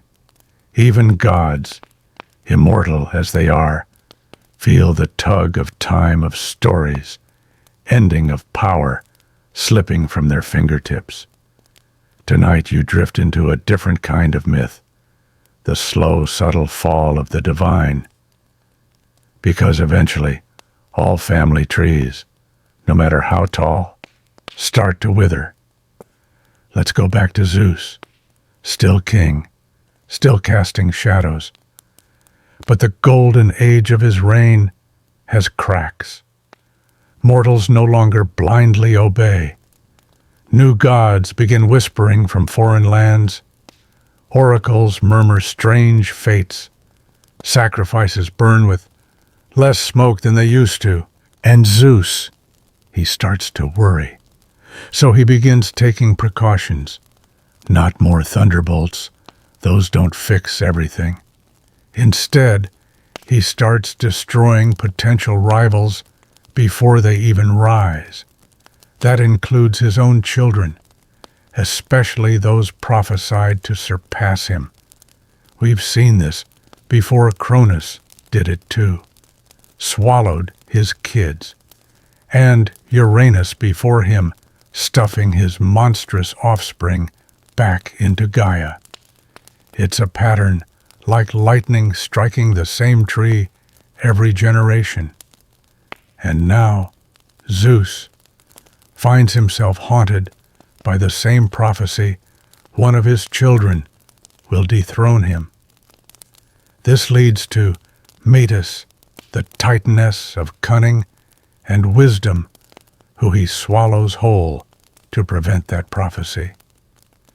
But Athena still emerges, armor-clad, fully formed from his skull. A loophole, perhaps, but not a comfort. You begin to wonder, are the gods victims of their own cycle, each generation swallowing the next, each king building his own downfall into the foundation of power? Even Apollo, bright and golden, begins to fade in mortal favor. His temples crack, his oracles stammer. The famed Delphic oracle, once the mouthpiece of fate itself, starts offering quieter prophecies, less divine certainty, more cryptic riddles, more doubt. Historians still debate what this decline meant. Was it the rise of rationalism, political shifts, or just the slow unraveling of belief, thread by thread? Either way, the gods felt it. The Eleusinian mysteries, once sacred rites to honor, Demeter and Persephone, begin losing participants. The cult of Dionysus still dances in the woods, but the drums sound more hollow, the wine more bitter. Mortals begin to ask different questions. Not, which god must I appease, but what is the nature of the universe? Philosophers arrive, not mythic prophets or poets, but thinkers like Thales Heraclitus and later Plato, who start explaining the world in terms of elements, forms, logic. The gods, once the reason the sun rose and rivers flowed, become metaphors. Some cling to relevance. Hermes, the ever-adaptable, becomes a figure in alchemy. Hecate, goddess of crossroads and ghosts, gains power in darker rituals. Even Pan, who once danced through Arcadian glades, becomes a whisper of fear in lonely places. But some fade. You imagine Hephaestus, the smith, hammering in a cold forge, waiting for prayers that never come. Or Aphrodite, surrounded by mirrors that show no reflection, no admirer. Or Zeus, staring out from a crumbling temple, his marble face cracked by centuries of wind and rain. And then Rome comes. The Romans adopt the gods, rename them, repackage them. Zeus becomes Jupiter. Aphrodite becomes Venus. Ares becomes Mars. The myths continue, but altered, reshaped to suit emperors and armies, not poets and peasants. It's a kind of reincarnation, but not all the gods survive it. Some are left behind. Others become allegory, fable, ornament, and eventually Christianity spreads. The old temples are emptied, statues are toppled, altars are repurposed. Dionysus becomes a devil. Hecate becomes a witch. Apollo's lyre falls silent. The gods don't die. Not really. But they sleep, buried beneath cities, etched into ruins, whispered in lullabies and book margins. They become part of the cultural dreamscape, not objects of worship, but companions of imagination. And somewhere in that dreamscape you're still listening, because even as the gods vanish from power, their stories remain, not just preserved, but retold, reshaped, remembered, in paintings, in poems, in this quiet, sleepy voice guiding you through their tangled family. You realize something now. The gods were never about perfection. They were about reflection, exaggerations of our flaws, our desires, our fears. We created them to explain ourselves, then let them run wild through the world. They betrayed. They transformed. They loved. They fell. Just like us. And so, even if they no longer rule the seas or hurl lightning or whisper fates, they still rule something deeper. They rule story. You lie there still now, beneath the weight of 1,000 divine names. And yet it doesn't feel heavy. The myths have shifted from noise to rhythm. The family tree, chaotic, glorious, absurd, has become a cradle. And here, in the lull of it all, the branches start looping back to the beginning. Because what comes after the gods fall, they don't vanish. Not really. They linger in language, in symbols, in habits you never questioned. Every time you speak of narcissism, panic harmony, or chaos, you're invoking a deity. Their names folded into the world like cinnamon in bread baked in invisible, but undeniably there. Even the planets remember. Mercury, Venus, Mars, Jupiter, Saturn, they spin quietly in the cold vacuum, carrying the names of gods long since unsummoned. Each orbit is a memory. Each rotation, a whisper. You think of Athena, goddess of wisdom, watching over cities that no longer build her temples, but still build libraries in her image. Of Apollo, god of prophecy and plague, whose name now graces moon missions and modern medicine alike. Of Hermes, who moves between worlds like a text message or a plane ticket. And still, even here, they disagree. Still squabble in the margins of culture. Athena and Ares both live in your mind when you weigh whether to speak or to fight. Aphrodite and Hera sit on opposite shoulders during every wedding toast.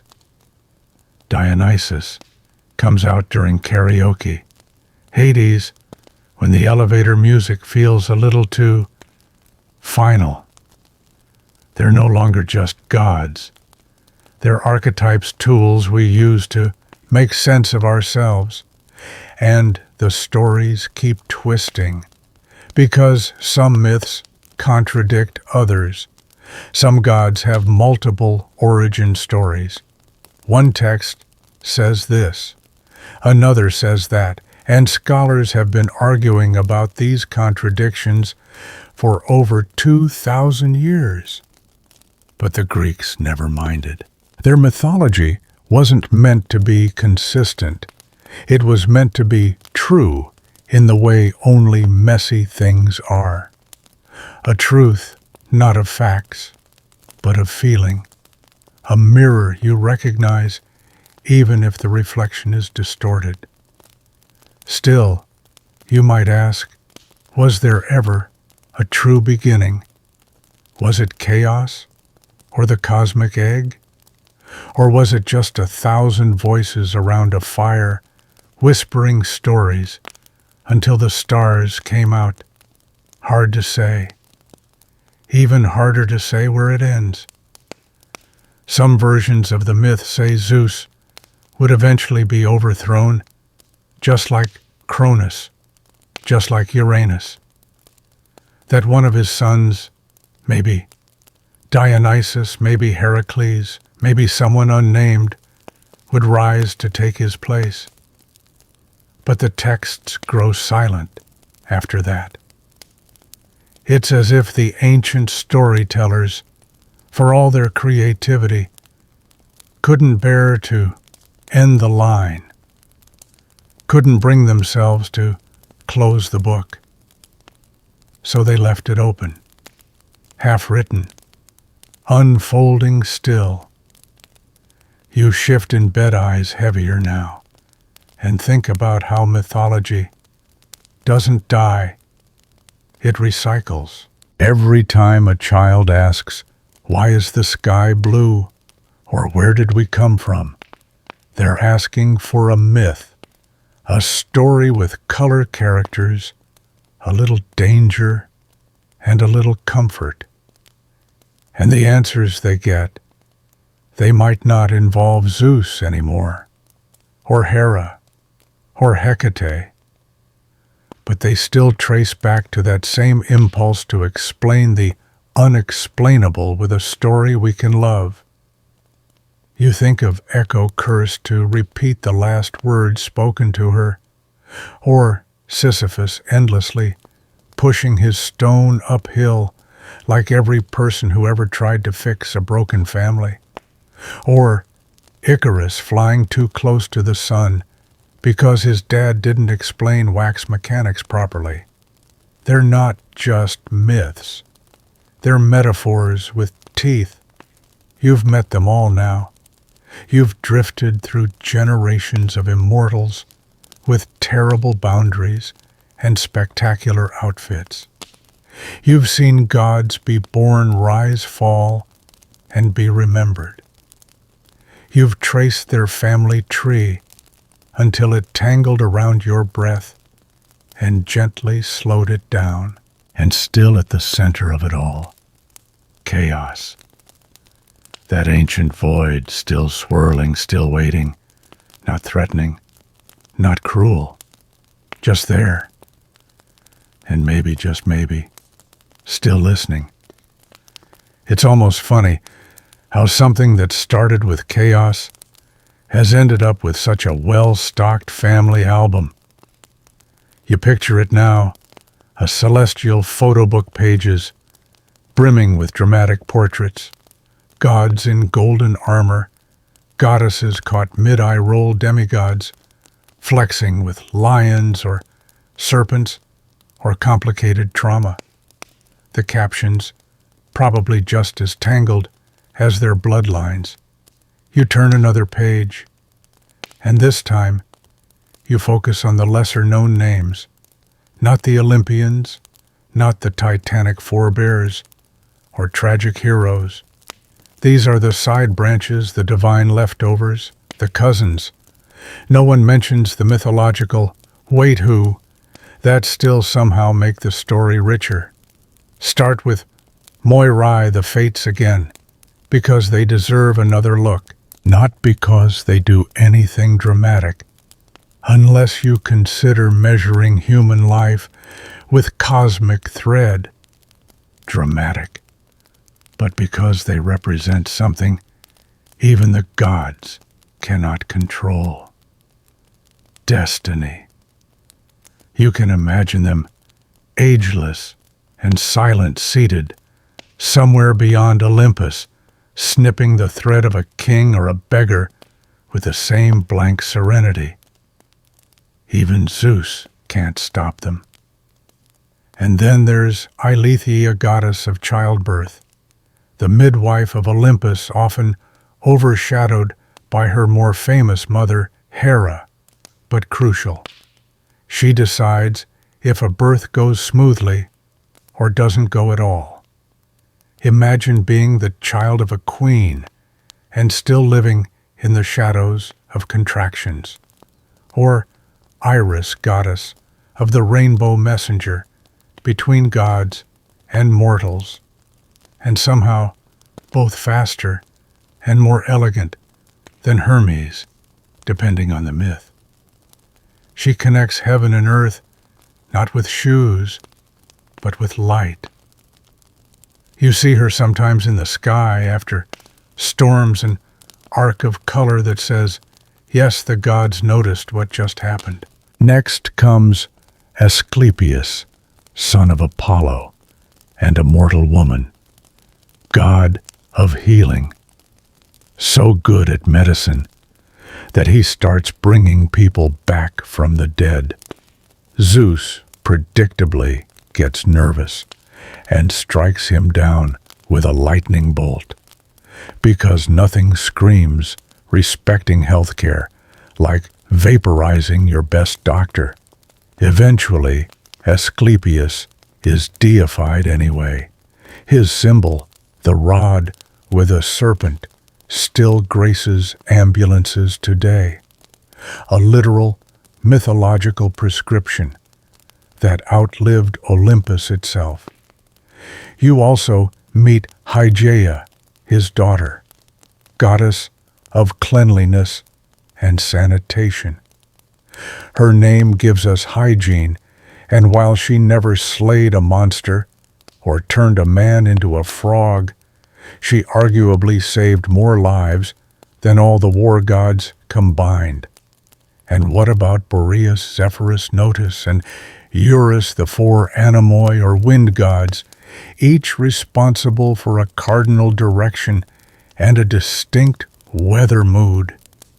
You can almost feel Zephyrus now brushing past your face with spring on his breath. Boreas, by contrast, is the icy wind that whispers under doors in winter, nudging you back under the covers. Then there's Nemesis again, still haunting the wings of every excessive party, every boast, every look at me moment. She's not vengeance, she's balance. And balance is a lot scarier than revenge when you realize it doesn't care how likable you are. The Greeks didn't just assign gods to storms and fire. They gave names to every emotion idea and in between. There's Pytho, goddess of persuasion, her words like silk, convincing even the unwilling. There's Kratos, god of strength and power, not subtle, but always present when thrones shift. And Gaia, goddess of force, quiet, brutal, and efficient. Even Eris, goddess of strife, shows up again. You remember her golden apple. But did you know she had a whole retinue of children? Lethe, forgetfulness, limos, famine, algos, pain, and Horkos oaths, because strife isn't just one thing. It's many tiny, echoing things that follow behind you like dust motes in a sunbeam. And somewhere in this mythological family reunion, there's Thanatos. Again, walking softly, shadowed by Hypnos, still reaching out with poppy-stained hands. Sleep and death. The twins who always show up late to the party, but leave the deepest impressions. You lie still now, as if afraid to rustle the fabric of myth, because you're starting to understand none of these gods are gone. They're just quiet. Their voices lower now, softer. You hear them when the wind changes, when your dreams feel strange, when your luck turns and no one's looking. They don't live on Olympus anymore. They live in metaphor, in language and intuition. They live in you, whether you believe in them or not. And chaos, still there, patient, smiling. Because in the end, all stories from the loudest god to the quietest whisper still return to the beginning. And that beginning, strangely enough, was never alone. You feel it now, that subtle slowing of the divine pulse. The thunderbolts have quieted. The monsters have curled back into caves. The gods, once so loud, so grand, now drift like smoke across the edges of your thoughts. But before it all fades completely, there's one more place the myths want to take you. The sky.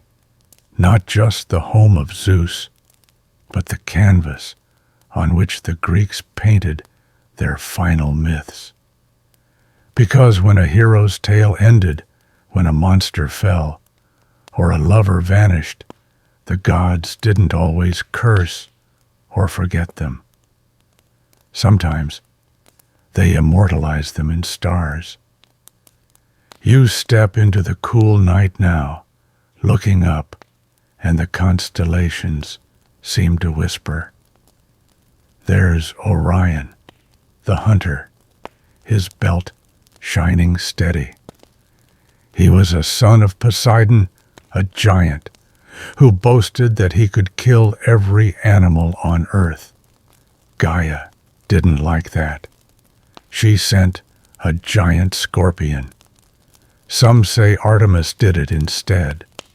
Either way, he dies, and then immortalized. He hunts forever in the sky, just out of reach of the constellation Scorpius, which rises only as Orion sets. A celestial chase playing out endlessly above your head. Then there's Cassiopeia, the vain queen, who boasted she was more beautiful than the Nereid sea nymphs who didn't take compliments well.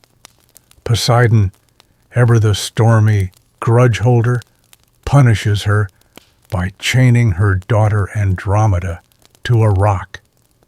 She's rescued by Perseus, of course, but Cassiopeia, she ends up in the stars, too twisted awkwardly in her chair for all eternity, as punishment for her vanity. Constellations weren't just decorations to the Greeks. They were reminders, cautionary tales you could read from your bedroll long before books. Even Pegasus has a place in the stars, born from the blood of Medusa, raised by heroes, leaping into the night sky as a symbol of divine inspiration. Winged beauty, frozen mid-flight, and Callisto, a nymph of Artemis, who caught Zeus's wandering attention, was transformed into a bear, depending on the version either by Hera, by Artemis, or by pure bad luck.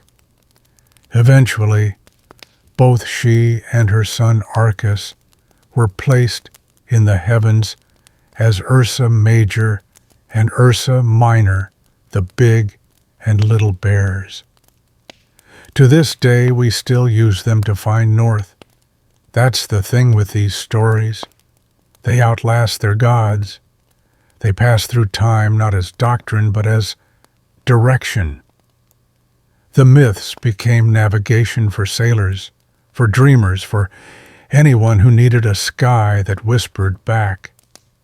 You glance again at Aquila, the eagle that carried Zeus's thunderbolts, at Cygnus the swan, one of Zeus's many questionable disguises, at Lyra, the lyre of Orpheus, whose music once moved even Hades to tears. There's something so quiet about the night sky now. But if you listen carefully, you can still hear the last echoes of the family. Zeus, rumbling distantly in a summer storm. Poseidon grumbling through crashing waves. Hermes, gliding silently between airport gates, now dressed in sneakers instead of winged sandals. Even Hades, gently turning the soil of forgotten memories. They're everywhere and nowhere. They're symbols. You've stopped thinking of them as people. They're forces now, patterns, shadows you see out of the corner of your eye when the lights are low and the breeze carries something just ancient. And maybe that's the point. These gods were never supposed to be perfect. They were never supposed to be logical. They were supposed to be true in that deep bone half-dream way, true like heartbreak, like hunger, like awe. You've wandered through their lineages, met their siblings, their rivals, their lovers, their ill-fated children. You've followed them from chaos to Olympus to the underworld, and now up into the stars. And still the web grows. Even now, new storytellers thread modern fears and hopes through ancient patterns. Superheroes, sagas, novels, songs, they all echo back to these gods in some form. Because we still want the fire Prometheus stole. Still long for the love Aphrodite blesses. Still fear the threads the fates quietly cut. And even if Olympus is silent now, the stories aren't. They live on in us, in every story told in candlelight, in every question that starts with why, in every child who looks up at the stars and whispers, "What's that one called?" So next time you step outside, look up, not for answers, but for company, because somewhere between the constellations and the darkness, the gods are still watching, not judging, not punishing, just remembering, like you. You're almost there now, drifting through this mythic labyrinth with barely a thread left to hold on to. The voices of gods have grown quieter, their dramas dimmer, but they haven't disappeared. Not really. They're just settled deeper under your skin, beneath language in the corners of culture, where we still tell ourselves stories to sleep. And now as the sky recedes, as the constellations fold themselves back into the velvet dark, you find yourself at the foot of the family tree again. Not the beginning, not quite, but a place so deep in the roots that things feel familiar and strange all at once. Because this isn't just about gods anymore. This is about what we've made of them. Take Hades, for example. Once feared, now rebranded. In modern retellings, he's often the misunderstood one, the brooding but just ruler of the dead, the stoic king who loves Persephone deeply, treats her with care, and just wants to be left alone with his dog in a quiet wine cellar. That wasn't always the case. To the Greeks, Hades was not evil, but avoidably sacred.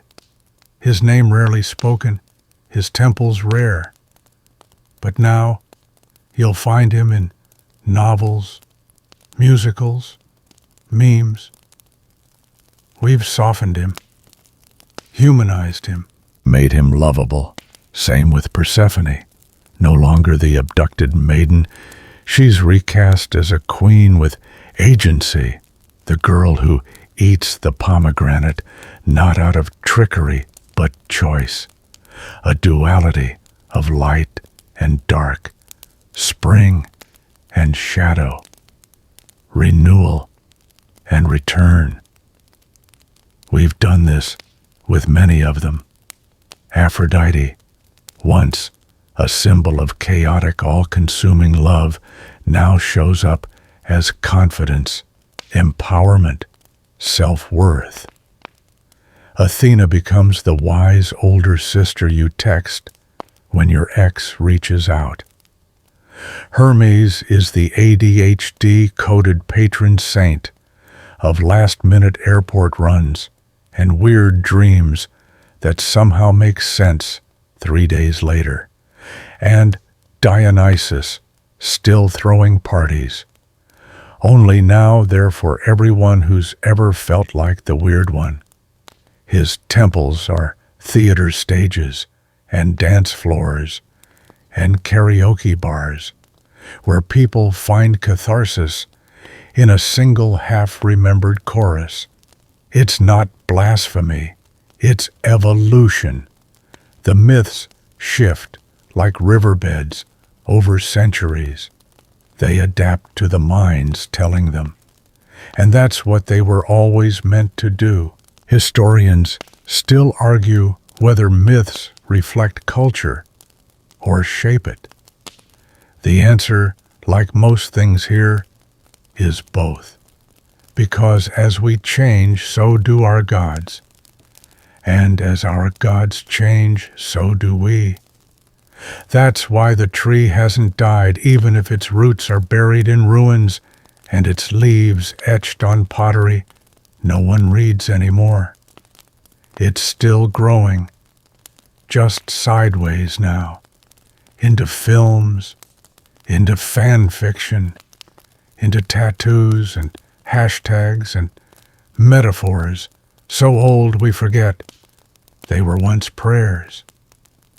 Take Janus, a Roman god, yes, but relevant here. The god of beginnings and endings, of thresholds, of in-betweens. If the Greek pantheon has taught you anything, it's that life is always in between power and vulnerability, between fate and choice, between the gods we were given and the stories we write next. So you look back one last time at the family line.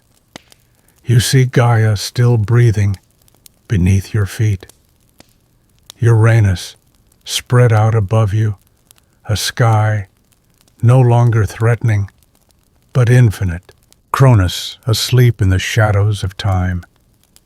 Zeus watching from a peak that's more metaphor than mountain now. Hera still rolling her eyes. Athena still taking notes. Apollo still posing.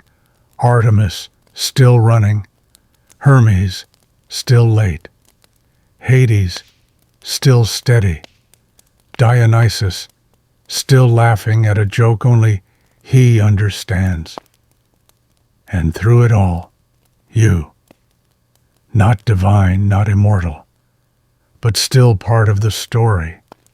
Because the gods may have family trees, but so do you.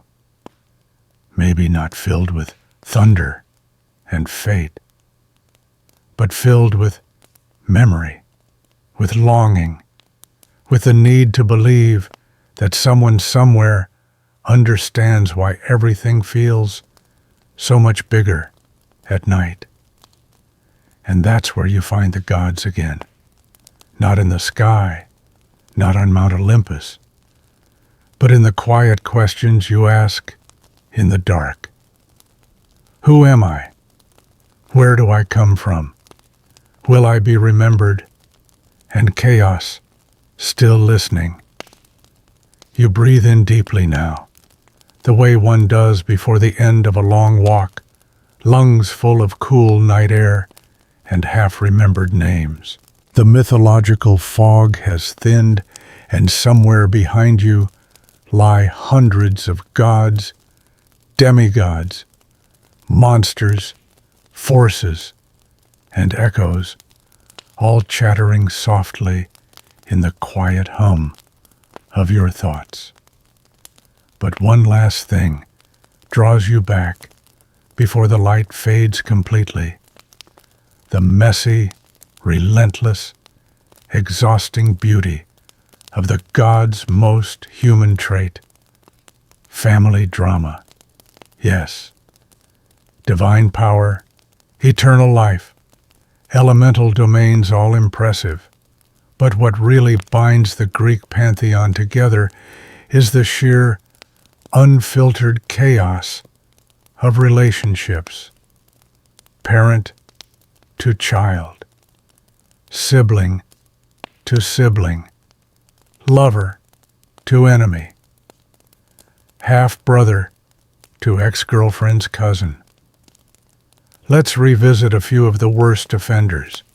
Hera and Zeus, married for millennia, locked in a dynamic that swings between Cold War and open scandal. He cheats. She retaliates. He hides. She punishes everyone but him. Somehow, they never divorce. You think of Hephaestus, her son, thrown from Olympus because he was born imperfect. In some myths, she throws him. In others, Zeus does. Either way, that fall defines him forever. And yet, he returns, builds palaces, crafts armor, marries Aphrodite, who immediately starts seeing Ares on the side. Speaking of Ares, he's Zeus and Hera's golden boy of destruction. Loud, arrogant, always the first to jump into battle and the first to lose. No one likes him much, not even his fellow gods. He's that cousin who always shows up with a new grudge and no shirt. Then there's Athena, Zeus's favorite, born from his head wise and bloodless and utterly alone. She avoids entanglements, avoids mess, but she watches always. She sees the whole tree, knows how easily it splits at the root. And Apollo and Artemis, twin children of Zeus and Leto, so different, so tightly wound into the same mythic DNA. Apollo with his light and music and endless string of tragic relationships. Artemis with her forests, her vows, her need for control. They never fight, but you sense the tension like two stars orbiting each other close enough to burn too proud to collide. Even Hermes the trickster never really fits in. He's everyone's messenger, but no one's confidant. The only one who can move freely between Olympus and Earth and the underworld. And maybe that's why he doesn't stay long anywhere. Then you remember Demeter, not the goddess of agriculture, not exactly, not here, just a mother. One whose daughter disappears into the ground and returns half a year later, smiling like everything's fine. It never really is. And in that reunion, every year, you feel the whole tragedy of divine family in miniature powerlessness, love, distance, compromise. The ache of what can't be kept. Even gods don't get what they want. You think of all the siblings, cousins, and uncle-nephew lovers tucked into this tree. Every knot, every broken branch, every fruit that turned out to be a little too sentient. And still they persist. They stay together or don't. They forgive or don't. But their stories never leave each other. They're all connected by blood choice or divine accident. Isn't that what family is? A series of inherited stories you try to make sense of, even when the plot doesn't hold together. You pause here and realize maybe that's why the Greeks told these stories the way they did. Because, for all the myths' grandeur, births from skulls, flying horses, cities founded by snake-toothed warriors, they never let the gods become infallible. They always let them be messy. And in doing so, they let us in. You lying here now, halfway between dream and memory, are part of that same lineage. Not because you descend from Zeus, though let's be honest, he probably tried, but because you carry the same questions. How do I love people who hurt me? What does loyalty mean when gods can't even agree on the rules? How do I find my place in a story that started long before me and won't end when I'm gone? There are no clean answers in the mythic family, just stories that fold back on themselves like waves, sometimes thunderous, sometimes soothing. And still, the gods go on, still tangled, still divine, still so incredibly human. And now, after wandering through gods and monsters, lovers and liars, vengeance and visions, you stand at the base of the divine family tree, one last time, head tilted back, looking at the full, absurd, beautiful sprawl of it. You try just once more to follow the branches. Chaos gives birth to night and darkness. Earth gives birth to Sky and then marries him. Sky is dethroned by his son Cronus, who eats his children. Zeus overthrows Cronus and fathers almost everyone. You've walked through it all. Hades and Persephone, Athena from the skull, Dionysus from the thigh, Aphrodite from sea foam, and Heracles from a moral hazard. You've passed through rage, grief, jealousy, hope, justice, transformation, and you've made it here, to the part of the story where you realize you were never supposed to understand all of it. The Greeks didn't lay out this pantheon as a user manual. They weren't building a hierarchy.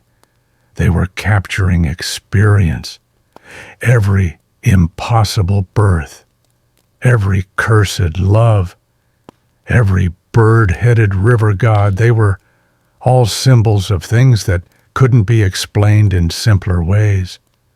They were saying, the world is big, people are strange, love hurts, power lies, death comes, memory fades.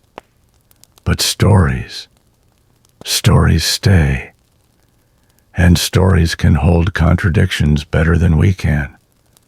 So, when one version of a myth says Athena never cried and another says she wept for Medusa, both are true. When one poet writes Dionysus as joyful and another writes him as vengeful, both are true. Because myths are not truths in the way math is true.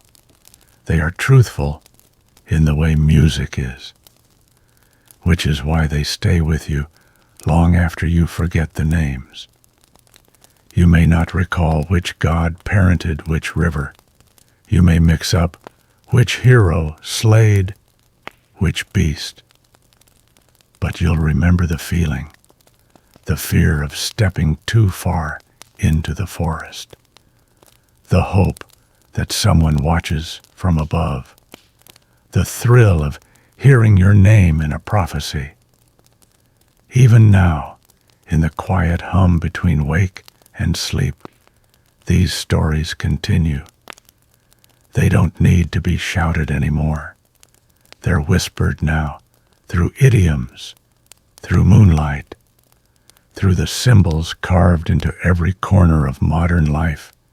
The owl on your bookshelf, the laurel wreath on your diploma, the pomegranate seeds in your kitchen, the fear you call panic, the hope you cling to in silence.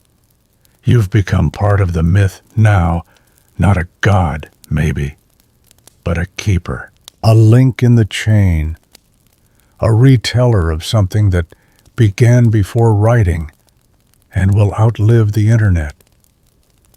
And if someone were to draw your family tree, it might not include cyclopes or winged lions, but it would still twist, still tangle, still carry echoes of chaos and love and transformation. You smile at the thought, because that's the truth behind all this divine drama. It's ours to remember, ours to reshape, ours to pass on even in sleep. One final glance at the gods, no longer towering, no longer terrifying, just characters in a story you somehow already knew, and maybe always did. You reach up with your breath, touch the topmost leaf of that endless tree. It bends gently toward you and waits. Now the gods begin to fade, not because they're gone, but because they've said what they needed to say. You feel them pulling back, not vanishing, just slipping out of focus, like a dream you know you had but can't quite retell. You're still in the story, but now you're coasting downhill. The ground, soft, the air warm, the narrative loosening its grip. The family tree stands quiet behind you, vast and tangled. And maybe you're wondering, was any of it real? Did the Greeks really believe a sky god swallowed his wife and gave birth through his skull? Did they honestly think the sea was ruled by a trident-wielding immortal who fathered horses and cursed sailors on a whim? Some probably did, but most knew these weren't documentaries. They were explanations, elaborate, elegant guesses, metaphors big enough to contain storms and weddings and volcanoes and nightmares. The myths were stories you inhabited, not because they were perfect, but because they made life feel connected. The gods argued because people did. They cheated. They wept. They fell short. And still, they mattered. And they made you matter. Because if the wind had a name, if justice had a throne, if sleep and death and love and chaos were all part of a divine family, then so were you. You think of Hestia now, the hearth goddess, the quiet one, the one who gave up her throne so others could speak. She never started wars. She never turned lovers into plants. She just kept the fire going. She reminds you of something important. Not all power needs to be loud. Some gods whisper. Some gods wait. Some gods simply stay, and that's what myths do too. They stay. They wrap around generations. They sneak into lullabies. They live in the corners of logic where imagination still breathes. And even now, as your thoughts slow, as your eyes start to close, the gods are still here. Not shouting, not glowing, just waiting.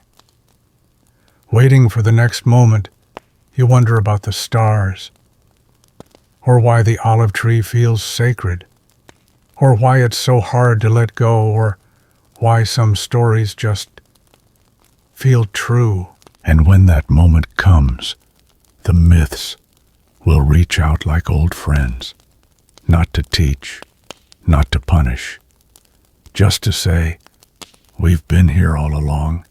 They are your stories now, your family if you want them, chaotic, contradictory, eternal, and that's enough. And now all that's left is quiet. The branches of the family tree stretch gently above you, no longer tangled, just vast, just endless, The stars blink slowly through the leaves. The wind speaks in old words that don't need translating. You're safe here, not in Olympus, not in Hades, just in the soft space between. Let your breath drift out like a leaf falling through myth. Let the names fade. Zeus, Hera, Athena.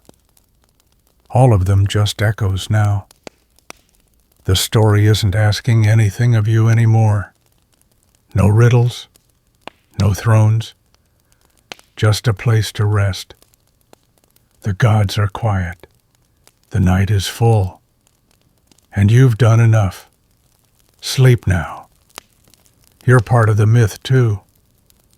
And tomorrow we'll begin again.